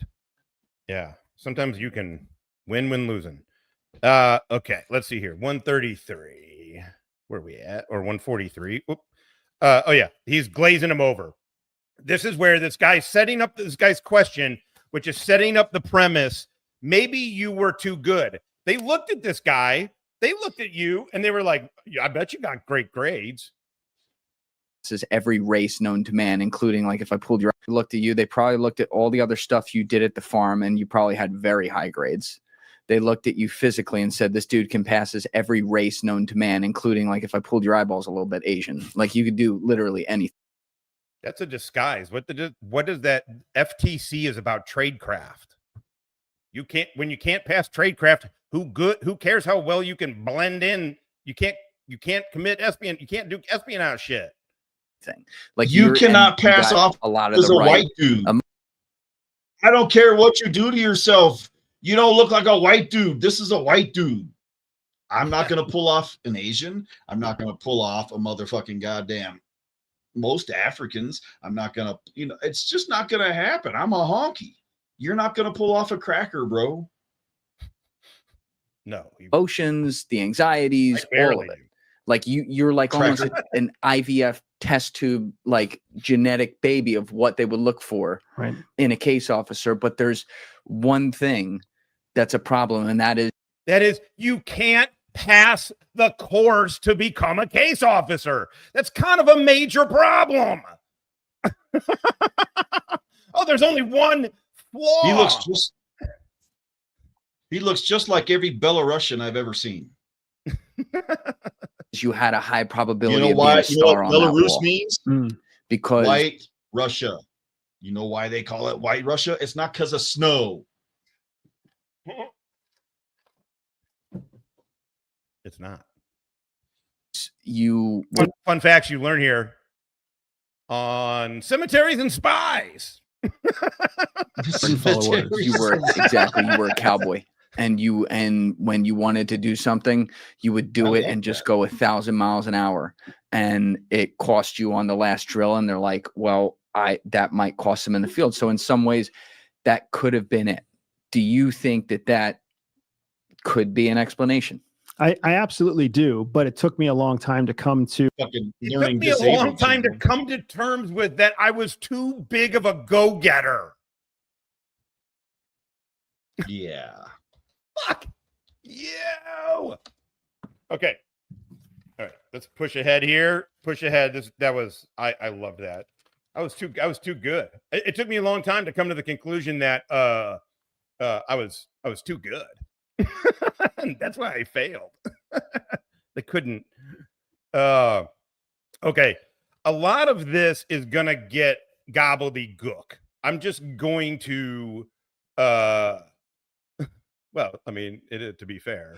I feel like I'm talking to a retarded child. I love the fuck out of cookies. So I'm just going to kind of let them go because I feel like there's a lot to get through with this, but it's all necessary because the final reveal is it's exquisite. Any explanation where CIA was acting in my best interest. Right. Just like every American out there is going to. Okay. He talks about they get assigned to the mole. She is a targeting analyst. Absolutely. We have a rule of thumb at CIA that every time you find one mole, you have to. How did Falcon come up? Falcon is the country you referred to. Sharpie to make sure it doesn't grow and change shapes, because then you might have skin cancer. That's what I do with moles. And by the way, if you aren't a counterintelligence officer and you think you found a mole, go tell your fucking CI people. Go tell your security fucking people and stay the fuck away from that person. Why in the fuck would you be like, well, I'm just going to fucking see if I can figure out who the other moles are at CIA? Fucking loser. In this very red book about a country with very high GDP. Your words, not mine, in Asia. How'd you get pulled in there? So there's a multiple kind of answers to that. So yeah. And then there's the truth because you've given multiple answers to this. As people read the book, they'll discover partly we were pulled into a conversation with leadership because they wanted to create a new way of handling operations. They wanted to find a new way to collect information. The reason they wanted to collect information a different way. He is that guy. That guy. We should start calling instead of you got to go with doofus crest. Stick with it. Pat's Cats came up with that one. What the fuck was I gonna say? Oh shit, God damn it, I lost it. Johnny boy, the doofuses are calling. I know, I forgot it. I took that fucking bong hit and I'm like, oh, the doofuses are calling from YouTube streets to Discord to Johnny boy 15. This is Freelancer 37. Your wings level cleared hot. We got a doofus and his wife dug in like a tick. What do you say? You shake them loose. We back him, attack him. Roger that. We are half payload today. Half Hellfire, half Gatling. Motherfucker, all we need is one. Paint that motherfucking target. Let's shake and bake. Roger that. Eagle 1, first strike. You have permission to engage the target. Good luck, motherfucker.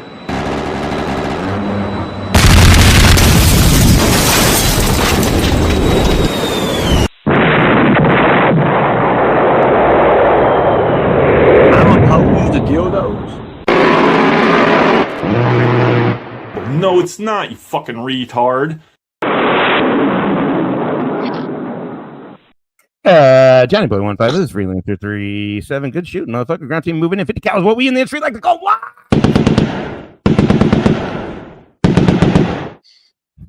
Doofus snipe in place. Take that motherfucking shot. And the talk erupted in applause. Good shooting, Tex. Thank you, Johnny Boy.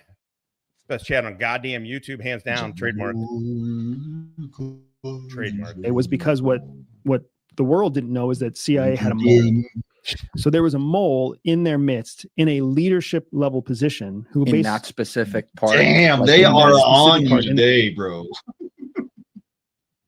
I'm telling you, man. I love it. I'm telling you. Spicy. I mean, they just been like left and right, man.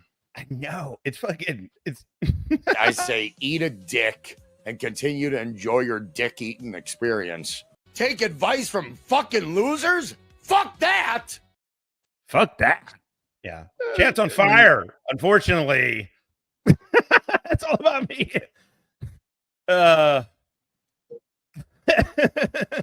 Or he doesn't remember what the fuck he was gonna say. It's one of the two. In the area Words that controls and Falcon, memories are hard. which is a very I know. Don't blame the weed. Never, ever blame the weed. I went to Blue Falcon. very sensitive area. Look, son, if you're in your natural habitat of Doofus podcast, you can see the North American Blue Falcon, Andy Bustamante, in his natural habitat.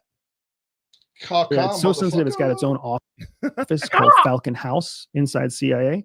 The most sensitive areas are all houses. They have their own house. Is it actually code name Falcon House, or did No. you change? I was going to say you changed even the name of the code name, right? Correct. So every synonym, or I'm sorry, every cryptonym that we have in the book is for us to flush the mole out. Okay. It's because they had a. So this dude has been failed FTC. His wife is going, now they're being like, hey, you suck. You know what you should do? Flesh out a high level mole in one of our fucking biggest fucking divisions. Or mole, whatever, brand. and they were trying to use us to flush the mole out. Because if we started creating new operations, the mole would want access to our operations, and then that would. You know what a cryptonym is? Mole make some kind It's of. a code name. Just say code name, you dumb motherfucker. Stop trying to be all spy-y, Mr. Everyday. I'm a fucking goddamn retarded motherfucking spy. It's a goddamn code name. Fucking say it. I You agree. dumb motherfucker. Jesus fucking Christ. I got Google, bro. I got Google. Because it's like him saying the Air Force National International Cemetery database shit. It's like, shut up. It's like all of it. What are you gonna do? I don't know, man. Stake that they would be able to catch, There's snare, not and enough use as part weed. of a case. And this is just one mole that you guys knew existed, but hypothetically, there's There could other have been moles several. in other, not even just here, but in other types of houses that exist at all times that you don't even know about. Absolutely. We have a rule of thumb at CIA that every time you find one mole, Go to the doctor immediately. Okay. 220. So I'm gonna. you have to assume that there's four of us to keep up the hunt. Always be looking over your shoulder. Always be speculative. Always be susceptible. That's not what they fucking tell you to do if you suspect a mole. It's ridiculous. Well done. Well done, Ed. Are you new or am I just not recognizing your thing? Welcome aboard. Welcome the motherfucker aboard. There's no mods here, so, and obviously my chat roasts the fuck out of me. So Good luck, motherfucker. I love the fuck out of cookies. What are you gonna do? fuck it. Here we go. Let's hit it. Vicious. Always be thinking that if you found one, that's proof there's more. But you can't ever trust anyone doing that. Anyone to your left or right, whether they've been in gunfights with you or not. You have to assume anyone, including the people around you, have to assume you could be a mole for somebody. And that's the culture at CIA. You don't trust what? Anyone. You don't trust anyone to back your career up. You don't trust anyone to back you up in the field. You don't trust anyone not to be a double agent. You shut the fuck I will up. say this. I will say this. Do it. In the VA, when I got to the schoolhouse, the undersecretary Secretary for Memorial Affairs at the time, name dropper, specifically told us to trust no one and to verify everything, just like Reagan said. Trust but verify is what Reagan said. But he's like, don't trust anybody. This is your ass. You're the boss. It's all on you. You verify every single grave, every single day, every fucking document, everything. Yeah. So that's what I was going to say, to make sure whether he's talking about whether or not somebody meets the criteria to be interred in the cemetery. So you can't go on this like, trust me, bro, there's a silver star. Trust me, bro, my dad was a vet kind of shit. Yeah. Right. There's that. That is way different than what he's talking about. Are always kind of watching and thinking, what have they done most recently? Is there a change in their behavior? What could explain the change that I... Apparently you're not allowed to do that. Okay, shut the fuck up, dude. He talks about this. Yeah. Go ahead. Both of these guys are fucking clown shoe motherfuckers. Says the other clown shoe motherfucker. I know. It says two fucking over the hill fucking stoners talking shit. Washed up. I will say this. I truthfully, if you watch this, because I watched this whole fucking thing, kind of unfortunately, to be honest, but there was a lot of gold in it. And this guy is I feel like, especially what I'm about to reveal here, that's pretty sus. And then also, I've come to realize, like, a lot of civilians, they just really don't, even if they're knowledgeable on some shit, they don't know. And this guy's doing a podcast. He's not thinking about like, well, I gotta fucking do 6 2+ hour shows, on Andy Bustamante. So I don't know, but still, I don't know how you hear any of this though and believe it. I mean, there's truth. There's a grounding of truth to some of it, but most of it's bullshit. That's probably why. Didn't know how. 220. Okay, he talks about his why and the way they plan and execute their operation. Hamas, because Hamas is going to continue to exist. It's why Hezbollah is weakened but not gone. It's why Al Qaeda still exists and has splinter cells all over the world. It's so fucking hard to fight these guys because of the way they communicate and the way they plan and execute their operations. So after kind of verbalizing this back and forth between me, Jihi, and James. Trust me, as somebody who's looked for these dudes on multiple continents, I can tell you that's not. It's their numbers. Because eventually the whole point of counterterrorism is that it can sound like it's a surgical thing, but at the end of the day, it still becomes a war of attrition. We're gonna chew through your leadership before we lose our political will. Basically, it's the same shit. It's just different couch differently, because counterterrorism mission doesn't sound as bad as like conventional warfare. He kind of had this light bulb. As protracted, but as we just saw, that's a good one right there. But as we just saw, after 2 decades of fucking protracted counterterrorism, how far it's really gotten us. Go off, and she was like, "We're the only ones that know that. We're the only ones fighting the war on terror. We're the only ones that know that this is how terrorists work. China doesn't know this. Russia doesn't know this. North Korea doesn't know this. Turkey doesn't." Wait.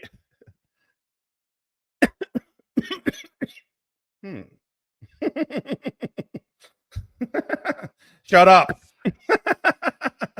Doesn't know this. France doesn't know that. Nobody else fucking knows, because they're not spending hundreds of billions of dollars fighting the global war. If you know that story, if you're talking about the one I'm thinking about.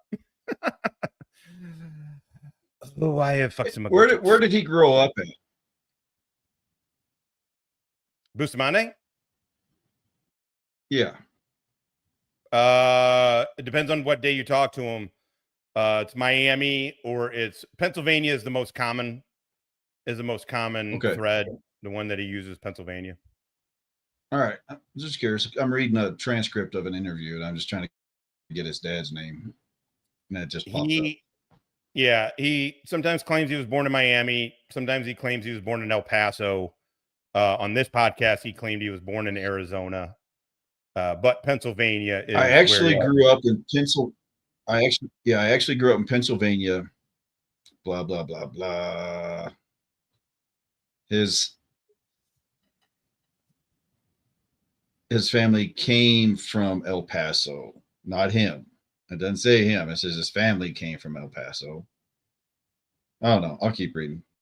Okay, yeah. I'm listening, sort of. Bronze hair. To them, they're just watching us beat our heads against a wall. But we actually can understand the modus operandi of a terrorist cell. And of course, I'm like, that doesn't do us a lot of good. James looks at G and he's like, I think I know what you're saying. And G, he's like, yeah. What if we start building a terrorist cell right here in Wolf? Uh-oh. We got a family of Bustamante. Is it? His dad died in 1979, 1980. I don't know. One of the two. Right? Isn't that weird on that thing? Hold on. I'm going to pull this up. Family of Andrew Bustamante. Andrew Bustamante comes from a family of 4. His father, Joel Bustamante, is the independent owner. Sorry, that was nauseating. I'm sure. God damn, you're fucking making my eyes go crazy. I couldn't. It wouldn't stop, and I was like, too far. All right. His father is independent owner of Joel Bustamante. He is award-winning art director, graphic designer with experience in corporate. Prior to starting his company, Joel worked for CVS Health. Oh, wait a second. Oh, Joel worked for. Do you know that Andy talks about after getting out of the CIA that he got hired as CVS. He got hired at CVS Health. No wonder he got hired at CVS Health. His dad got him the job. It's always been unclear who's fucking. Well, there's only a few people that know that story, so I have an idea. The targeter is narrowing it down. Anyway, yeah. Andy worked for until 2019. Yep. Oh, that is funny. His mother, Vivian Bustamante, worked at Florida Profit Corporation. She seemed to be close to Andrew, as he often featured her on his IG. Joel and Vivian turned 74 and 69 and 20. They're still alive. Speaking of his 5-year younger sibling, June Bustamante worked as a production manager. Wow. Uh-oh, Bussy. Uh-oh. A lot of your stories are falling the fuck apart, buddy. A lot of your stories are starting to fucking fall the fuck apart. His wife worked for CVS also. You got it from the business analyst? No, he's open. You can type in Andrew Bustamante CVS. He's open about it because what he uses it as a way to talk about his resume and to talk about that CVS had never hired somebody before like that. So it was like, kind of trust me, bro. And he's like, and the guy talks about it. He definitely open source easy. You can find it. He worked at CVS. I didn't know his dad did though. That makes sense. Business analyst. That makes total sense. Oh, this is fucking funny. And then he started doing corporate seminars. His parents are still, at least by 2023. That's really funny. All right, let's get back to him. Thank you, Woodrow. So that if you have Falcon headquarters knowing they have a mole, the mole only may know who the courier is, and they have no idea who the courier is talking to. So you guys set up your own splinter cell where you guys recruit, lead, and manage case officers underneath you to go in and. Which I bet you he says he does that in the book because this guy is trying to nail it. I think this guy suspects that this is fucking thing. All right, I'll put it up. I'll put it up on the thing. Do missions that only you know the results of and the people they're talking to, and then you just give the amalgamation report back to headquarters. Bingo. So now, in theory, we have another situation like we did with Bridge, where everybody's happy. because our case officers get credit for the cases they're running because the reports that they write get communicated to Wolf leadership. Wolf leadership can basically say, yes, so-and-so contributed. Okay. This is all we're at 3 hours. I'm going to skip ahead to the big reveal on this. Because so basically, if you want to go watch it. It's very easy. As he's talking about it, it sounds like he got married to force. He talks about Africa a bit. He said he TDY'd to Africa. Okay. And that when he talked to Sean Ryan, he said he sat down with drug lords and gun runners and all of this. And then in this one, he's like, well, no, I was like picking up a cell phone that a case officer fucking punked me out to go do. Like, okay. So he talks about the mole. They found the mole. The whole point of his operation, of Bussy and his wife's operation, I know we're at 3 hours here, but we've covered a bunch. He has said, oh yeah, to suss out the mole. Your job is to suss out the mole. He goes through his whole SDR story, his whole story of that. We're not going to cover that in this one.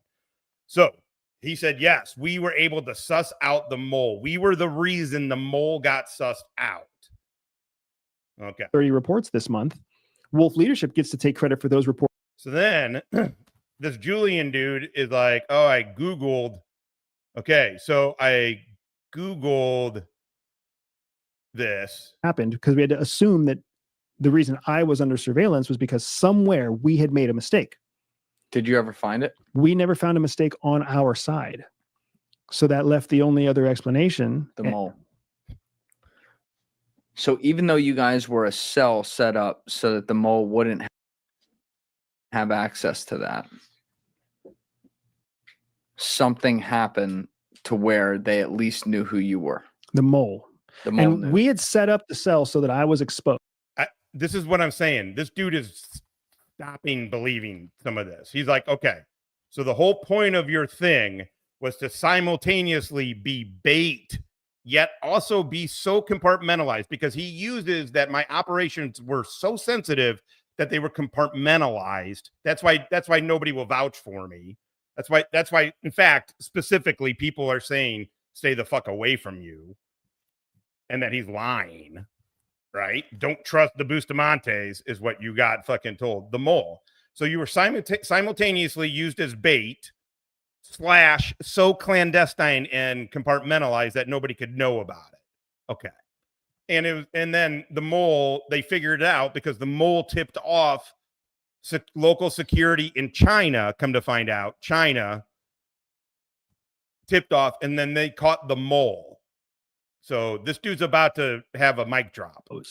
That was something. You're the courier. I'm the courier.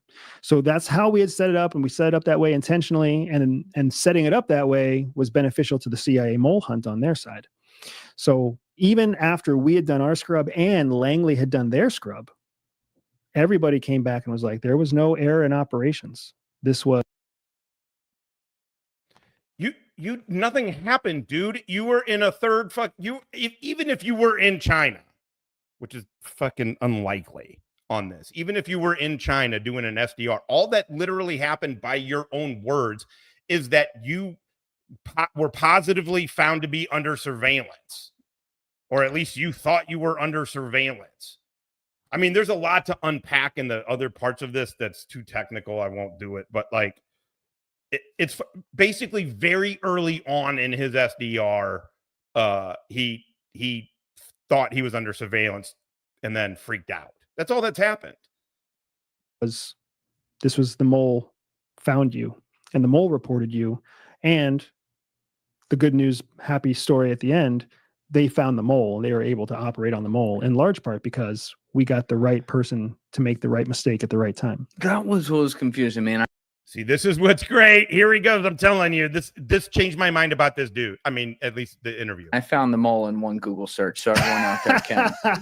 I don't know. Like, are we allowed to do that if the camera's on me and I say search something and then it pulls up? Try it. And you don't confirm? I'm not going to confirm or deny. All right, so I'm going to use. Let's get the camera on me, Joe. Google this because I'm going to use the words in the book. Now, everybody, remember We have played it already. Andy has said that it's open source, that the DOJ convicted the guy. So that makes it, that's going to be public record. CIA informant arrested O'Hare Airport. I like this woman. She got balls. Cash. I like that. What's up, Blue Bay? What was that last word, dumbass? It's going to get hotter. Cracker. CIA informant arrested O'Hare Airport cash. Fuck's sake. How am I supposed to do anything with you always fucking about? That first one. I didn't even have a Camera's still on me, right? You. Still on, Andy? Still on you. Can I read the headline, Andy? Go ahead, man. All right.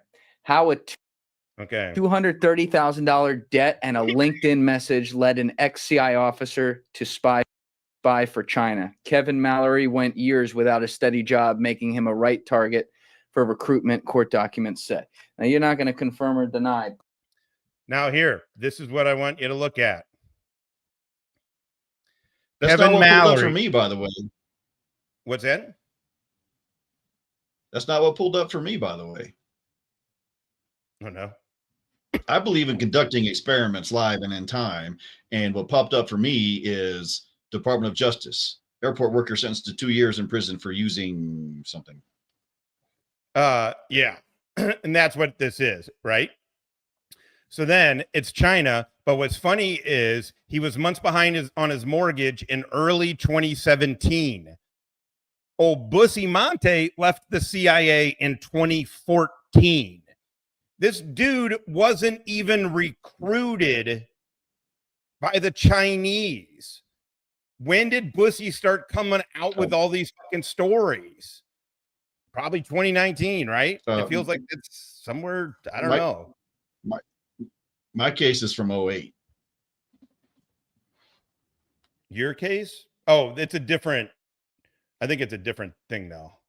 I'm just saying, I'm doing what Numbnut said to do. Just type it in and read the first thing that pops up. That's what the fuck I did. It has nothing to do with Andrew Bustamante. It has nothing to do with any fucking super secret squirrel spy shit. It fucking pops up with the Department of Justice saying some jackass fucking at an airport fucking stole $25,000 in 2008. That's all I'm saying. How about you navigate these nuts, motherfucker? That was my first. By the way, sorry, shit. Hanky coming in, muy caliente from the Australian contingent. Oi, look at me. Look at me. You know what this is? Two bloody legends staring at each other. Oh. Fucking oath, mate. Fucking oath, mate. Yeah. But the person that you write about in the book is named Scimitar.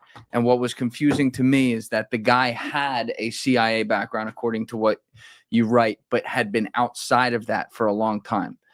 So I think you wrote at some point he tried to get back into, but didn't necessarily get in. So how did he get access to like clearly some of the highest people in Falcon House to be able to get information, you know? So one of the things that we find with moles, we find with what we call internal penetrations, is that they have a ability to tap into networks of persons, people that they know, and then they also have the internal ability to tap penetrations into are my favorite types of penetrations, by the way. Physical controlled networks. It turns out the fucking spy happened to be fucking later than his fucking story that they have access to. So whether or not Kevin is the right the mole? Scimitar or whether it's somebody else, what we found is that the person who was able to report on Falcon House had both access to the systems at some point to some level and access to the people at some point and at some level. And that was, you said this in the book, he wasn't discovered till after you guys had left CIA. And if you think about it, he wasn't even recruited until you left CIA. I mean, let's talk about the the meta, right? The meta strategy behind the book. We created a book that was transparent to make you because money. That's what we wanted to give. CIA read our to make you Meta money. established. Your fucking mole story is a bunch of bullshit. It's a training exercise. Your SDR shit is, you probably freaked out. You probably went, I saw some Instagram thing. You and your wife visited China together. You were fucking put a picture up on your fucking IG. You probably freaked. Did you freak out that you were under fucking surveillance? transparent book and said, the American people will never see this. So then we asked them, how do we make this story? How do we make the details of this, the important parts of the transparency that we want to share? How do we make this available? At first they said, no ball. Later on, as we got into more legal back and forth and we started exploring the option of suing parts of the CIA, transparency we want to then make they started available. to play ball. It's just a bunch of words. The important part of the transparency we want to make available. It's just word soup. Yeah, that's all he does. And he fools more people than, like, say, Ernie or Kaiser because he's smarter. This dude is fucking smart. It's also a fucking mental illness to go lie this big for this long.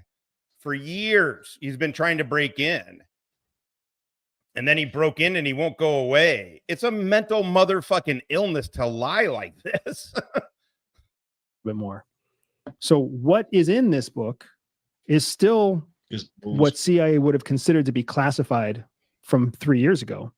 But it also allows for the areas where they have reviewed it and they have said, you're allowed to say this.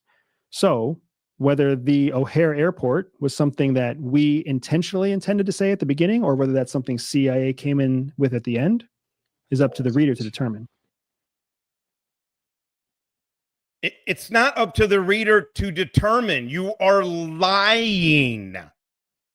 So you're saying your book is nonfiction. You're saying it's a memoir.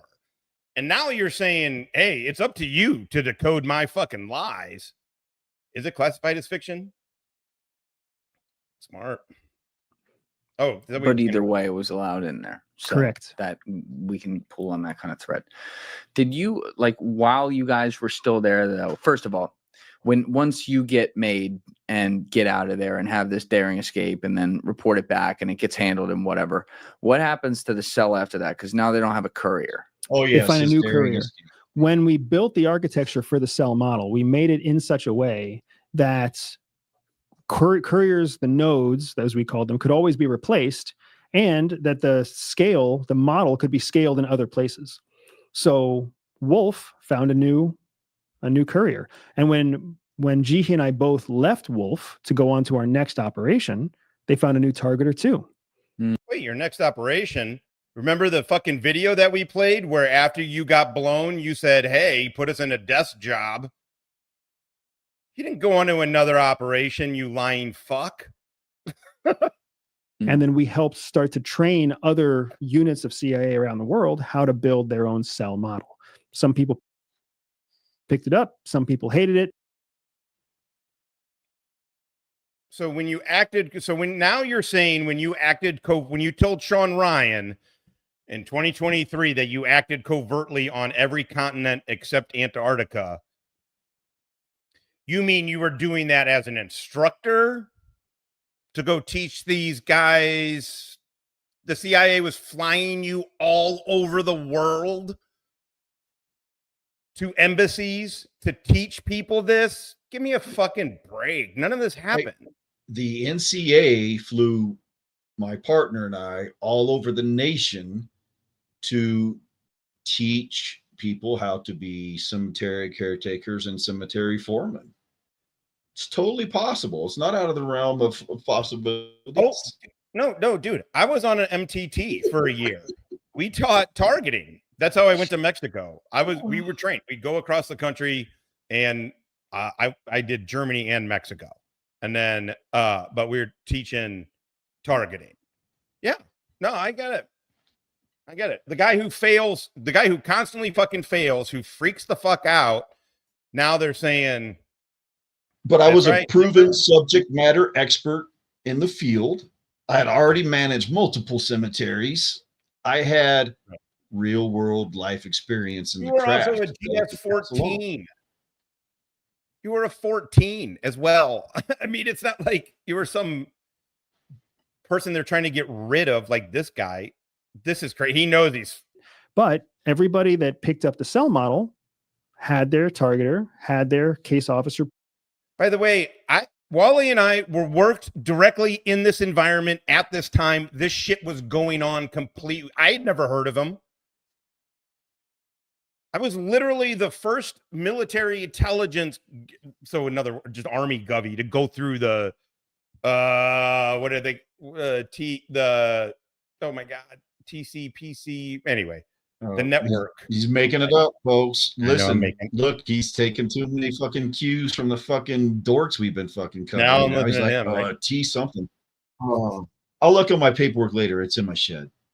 Wally. Oh, by the way, everybody, hey, Wally is overseas right now. He is working in Israel, actually, and he is helping some humanitarian stuff. People do some humanitarian stuff. Good luck, Wally. Now, it was like it wasn't tactical. It was just counter network. It's, god damn it. Anyway, it doesn't matter. He's not in Falcon. Pool had their courier. Courier wasn't always a SU. Sometimes the courier was a junior case officer or a tech person or a log. But my point is, we were working hand to hand. And by the way, Africa, we were working as targeters with case officers for Africa. And so this idea that he built all of this is utter fucking nonsense. Also, he has also claimed that Brennan himself he's claimed that Brennan himself loved it so much he implemented it across the whole CIA. Logistics person. But we all had the same kind of model with the same idea in mind.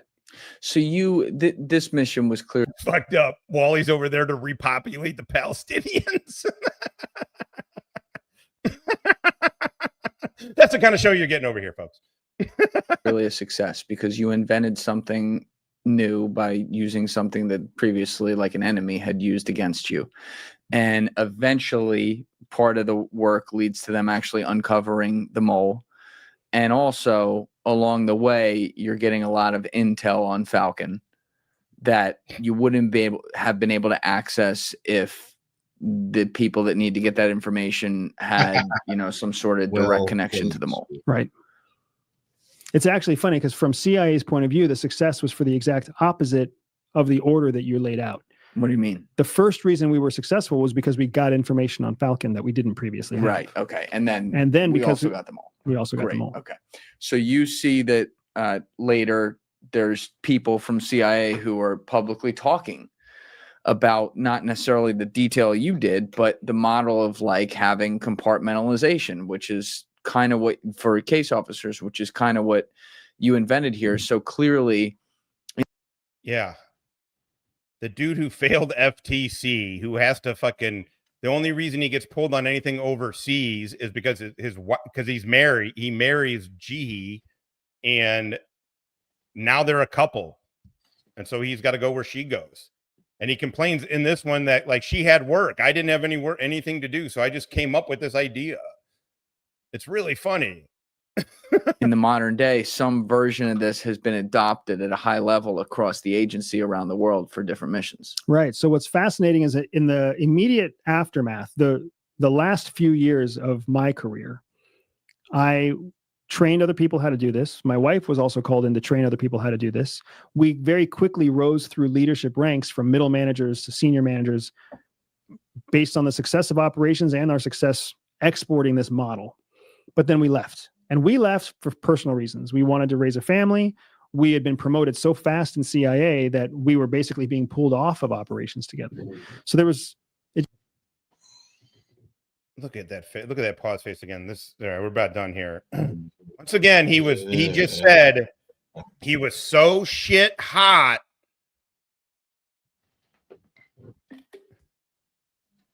Just wasn't CIA. He left for personal reasons. We wanted to raise a family.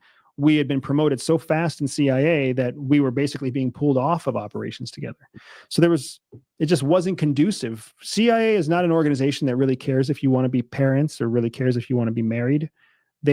I know, Andy, I know you're watching this because you watch every single thing about you, whether it bothers you or not.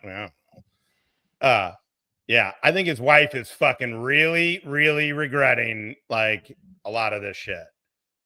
Because look, it's not like she's not every complicit in success. it.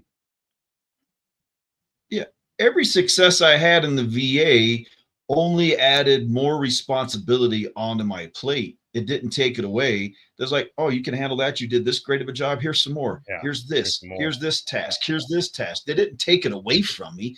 The guys that were fucking shit up, that's who didn't get the fucking extra taskings. That's who got shit taken away. Right. Maybe they do it different in CIA. I don't know. I didn't work for the CIA. I didn't either. I just can't imagine.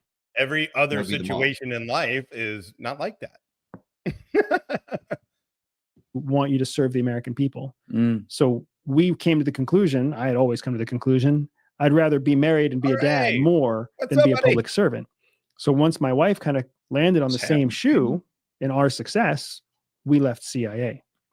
When we left CIA, allegedly, when we left CIA, we didn't take relationships with us. We didn't stay in contact with our friends who were still undercover. To do so would have been to risk their status. It wasn't until I think 2017, it may have been 2019, when the director announced publicly that CIA was going to reorganize, and he was reorganizing the entire agency into the same model. It's because the world the world's about to melt down, and he could foresee it coming. Yeah.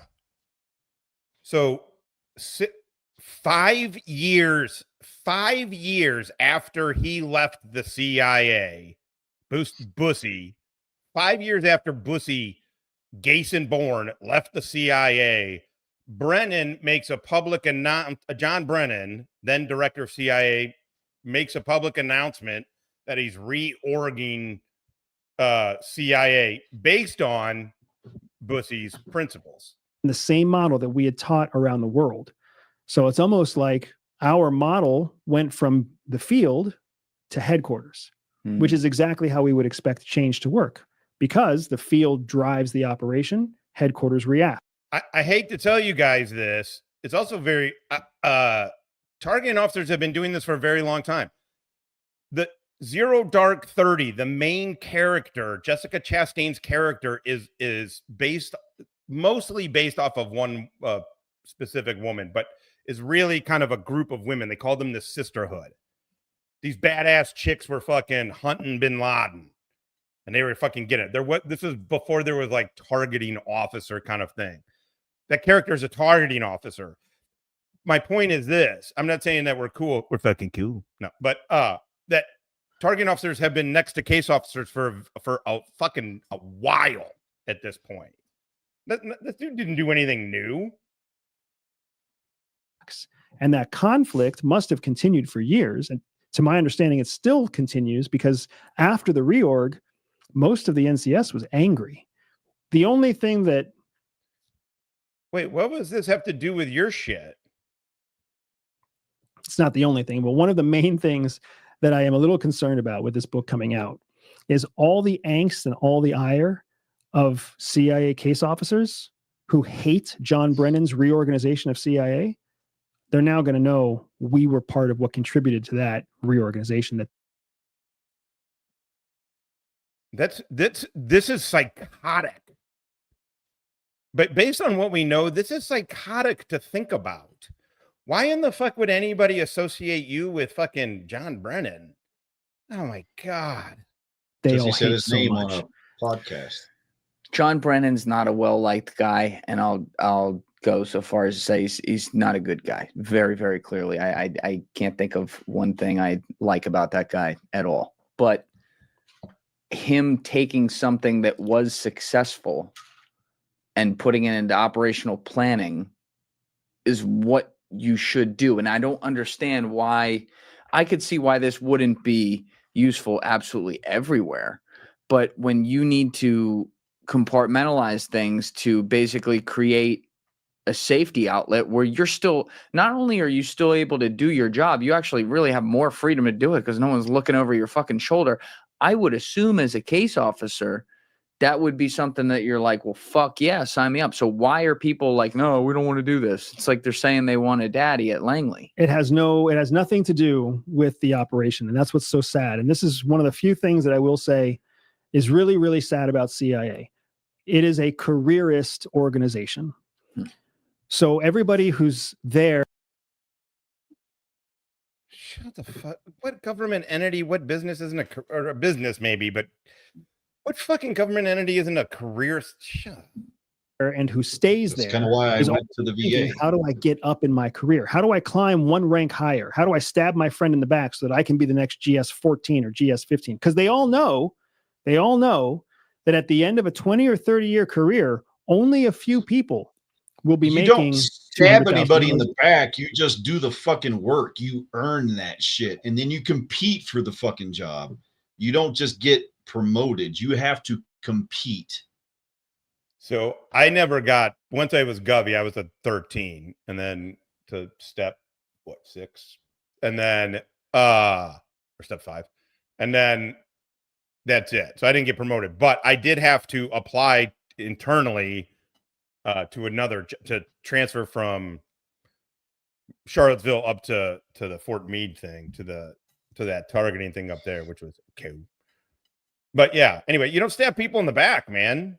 And that's what he's saying. He's like, oh man, the only people who do that is the people who stab people in the back. And then they're motherfucking my shit, not because it's fucking retarded and they're already, it's retarded. No. I got my GS-14 gig not only by not getting stabbed in the back, by not stabbing anybody in the back, but having one of my assistant directors, who was probably the sharpest and smartest person I've ever met. During the interview, you got this whole thing. The interview is one thing, but then you have to do this whole writing assignment, and it's due within, I think it was 30 minutes of the interview. I wrote it. Dave reviewed it. He fucking put down the edits and corrections and the suggestions. And I used my assistant directors, the guy who works for me. I used his corrections because that's how it's done. Yeah. You're a team. You help, the way I led is you lead up and down. If you're not fucking helping lead your leader, your direct supervisor, you're failing at your very level. They need that guidance and that help just as much as the person below. So it's a symbiotic relationship. That's how it's supposed to work. And that was, dude, utterly successful team we had. Not stabbing anybody in the back. When you do it right, you have people that have your fucking back. Because they have your back. Exactly. You get far. I try and drill into my kids. I'm like, you get further with friends than you do enemies. Like, don't mean a people pleaser, but if somebody's bad, you don't have to just make them your enemy. Just move the fuck on. Go with people who help. It's, and then be helpful to other people. That just be helpful to other people. Thank people. Be a good person. Do good shit. There you go. Here, the rest of them will be making $90,000 a year. So they have to stab and climb and scratch all the way up that pyramid. It used to be that you only had to compete against other case officers. Well, now, thanks to the cell model, thanks to John Brennan's reorg, anybody can become a leader. Anybody can be a courier. Anybody can be a mission planner. Anybody can choose to start a new cell. You could be an analyst. You could be a targeter. You could be a tech person. You could be a politics. Yeah. It's politics. And now if somebody runs a good operation and they're an analyst, they're dictating operations to a case officer, when it used to be only case officers could ever do operations. The fact. Yeah, there's a reason for that. And it's still true. And it's a great practice. You can't have dudes like you running around willy-nilly thinking you're James Bond. Holy fuck. All right, we'll finish this guy up here. That I was a Sioux dictating operations to case officers. They didn't like that. They hated it. People back at headquarters hated it. The people in my It would be, guys, it would be like what he's suggesting is a dude an analyst at Fort Bragg, an analyst, not even a targeting analyst or targeting officer, an analyst at Fort Bragg going to a team and telling them what to do. That's essentially what he's talking about. That's the equivalency of that. Does that make? Yeah, of course they were like, yeah, suck a dick, dude. You couldn't even make it as one of us. What are you gonna? You're gonna tell us what to do? Fuck you. Cell, we're like, fuck yeah, man. Andy has an idea, and we all decide if we also like the idea. It's a very collaborative environment. I had lots of bad ideas that never saw the light of day because my case officer peers were like, we don't want to do that. I also had lots of good ideas where your case officer peers were like, your case officer peers. That's a weird way to put it. I thought he failed. You failed.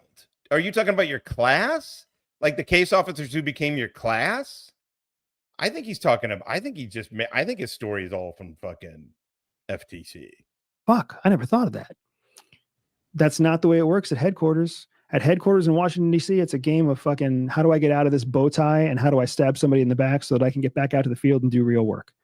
And they don't like it when anybody else gets promoted ahead of them. Yeah, you've always hit on the bureaucracy. In my world, with CIA, in the NCA, the people in DC abso-fucking-lutely wanted to be in DC and never wanted to go to the field again. No. I'm telling you, I've been in that DC cycle. I was a DC based targeting officer. I was a DC based person. It killed me. I'm like, hey, let's go do this over here. Hey, set the thing up to happen over here so we can go travel there. No, man, it's really weird. They pull everything into DC. DC people want to stay DC people. They like being the type of person who does. Or if they don't, they get the fuck out of there. Try and get the fuck out of there as quickly as they can. I mean, it's hard not to do some sort of rotation back to it, but kind of no matter where you are. But DC people want to be DC people. Fucking gets in the way, and I get it because it's not. That's where it's like, how would it be different than the DMV? Makes sense to me. Yeah, because you just have enough people. Like the Jim DiOrio 1/3ers he talks about, there's enough of those at a big organization that it just fucking pulls down a lot of weight on the ship and stops things from happening. Yeah. So there's again, it's a little bit bittersweet. Even the release of the book is bittersweet because for all the CIA people that think that I'm worthless or think that I'm a faker or think that I'm overstating my success, which I've never overstated my success. I've always just said I'm a guy with a voice. That's all I am. Are you? So high priority targets, and they decided to move a number of high performers out of the third world and into these hard target jobs to fix the mistake that they had found themselves in. And that's how my wife and I ended up getting moved out of our roles doing third world work into roles doing very strategically relevant work. That's interesting. I am. Now they'll see, guess what? I'm really not a success. I fucking am a farm flunky. I'm not a case officer. People have called me case officer. You'll never see me once say I'm a case officer. You just said your case officer peers. That's you calling yourself a case officer, numbnuts. Oh my God. What? Hey, my special forces, my Green Beret peers. Not a perfect example, but we were all in the Army. No, what the fuck? Actually, it is a good example because I was in a fucking SF guard unit as an intel guy under a 35 mic. I didn't hardly do anything with it, but and then but anyway, I didn't really fucking do anything with it or do anything there but drill. If I said I was an SF guy, if I said I was my special forces peers, what would that mean? That's me saying I'm a Green Beret. Like, what the fuck? What the fuck? For the record. A lot of people just refer to me what I call myself as just a field officer, right? Also, you're not a field officer. Also, why don't you just say what you are? You were a Sioux. You have called yourself a covert intelligence officer. What do you think that means? What do you think people think the fuck that means, dude? Bustamante, you're fucking, I think this is it. I think this is your exposure. Your downfall, it feels like it is. And not because of me, but because of the JulianDorey guy. That, in many ways, yes, all you haters on the internet, you're right.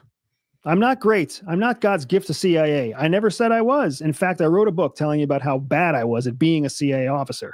But I actually did get to do some cool shit. I actually did get to work for CIA. I actually did get to impact the safety and security that he just talked in one little tiny tight circle and said like two different. I can't even keep up with him. No, this guy's not buying it. He is not buying it. He's done buying it. He is done buying it. That's what it feels like. He is done buying it. we used to get to enjoy that is now depleting every week. But it's not about me. I actually did get to do some cool shit. I actually did get to work for CIA. I actually did get to impact the safety and security that we used to get to enjoy that is now depleting every week. But it's not about me. Oh, that guy is so done with him. The really impressive people were the people who were in the cell with us. And this book talks about how awesome all of them are. Even in this conversation, I don't talk about me as much as I talk about how awesome they were. My wife was so awesome. The operators, the case officers were super awesome. We haven't even touched on how badass the tech ops and the linguist were that worked with us. The people that work at CIA are incredible. And the few of us that get to talk about CIA, I have no problem being a target of your jokes just to get out of DC or get a promotion. You literally just said that a minute ago, and now they're the greatest. And then, and you shit all over fucking anybody that's worked Africa. Fuck you. Or anybody that thinks you're a fucking fluff. Yeah. Or anybody that fucking thinks that you're full of shit, dumbass. Are you happy with how your career went? In hindsight, if it didn't go the way it went, I wouldn't be where I am now. I can't argue with that. Nowhere. There's some. First of all, where are you? I mean, you're on a bunch of podcasts, but I mean, it's been a good 2 year run. He was on Skinwalker Ranch, right? Yeah, he got himself on the History Channel. He was on that Skinwalker Ranch thing. I mean, he's made a little name for himself. But where are you at? You're in some jabroni's podcast. Yeah, Malcolm Nance did it for a while too. I mean, minus the numbers, you're in the same spot we are at. Yeah, same, motherfucker. Except we're having fun. You're lying, same, motherfucker. Famous inspirational quote out there that I don't remember, talking about how your darkest moments are your greatest opportunities or something along those lines. And that's certainly true. I wouldn't have my two amazing kids. I wouldn't be living where I live. I wouldn't have the wealth that I had I dedicated my life to that joint. My children do not come from my darkest moments. Kind of the opposite. I mean, the lights might have been off, but I doubt it. I like to watch, but I they didn't come from dark moments. I like to watch. Darkest But we've been talking for like 3 hours and 35 minutes or something. So unless you wanted to do a second podcast, and I think you got places to go, we'll have to do that another time. But your book, we're putting this out, I believe, like the day the book is coming out. So the link is in description below. It is excellent. You have another one coming behind it. He's got another book coming behind it. Oh, this guy was feeling himself. This guy's been feeling him. Him getting on Sean Ryan, I think, made him feel himself. He was making the rounds with fucking former action guys and kind of being around. Then he's kind of got into the bigger, this motherfucker. You lying motherfucker. I wrote this book in tribute to all the things that they did. Exactly. He sounds like Cloverleaf, Sergeant Cloverleaf from Tropic Thunder. They nailed that guy. What's the name of the book? Shadow Cell. Oh fuck! How could I fucking forget that? God damn it! Yeah. Formerly known as Two Boys Fucking. Is that gay? Is the book available at CVS? He's got family lineage at CVS. I was such a badass that I actually. That's where it's going to be released. And thank God. Oh my God. What a fucking douche. This is fun. This was fun. I didn't watch the full end of that. I was like, ooh, once I saw that the guy's like, hey man, yeah, this is 2017. This was 3 years after you said you got out. All right. I got to take a leak too. This is perfect. Oh, fuck. Hold on. Let me get the. Oh, it's not. I don't know if it's listed as fiction. I haven't got that deep yet. But in the very fucking second sentence, it says one of the most modern and detailed CIA memoirs in print. Yeah. Author's note. Memoir. I did it in tribute. Dipshit. All right, everybody. Appreciate you guys joining us. I don't have anything else. My teeth are fucking floating, so let's get the fuck out of Dizage, as the kids like to say. All right, everybody. I want you to take the Frankenstein shit, the deer shit, the green monster, the bling, and the bling bling. And I want you to roll it all into one joint. Which kills. I'm good. Racist. No one's ever been brave enough to try that. One man is. Roll it. Not feeling super confident about this plan. Racist. I'll smoke it with you, bro. We'll go to the loony bin together. I don't give a fuck.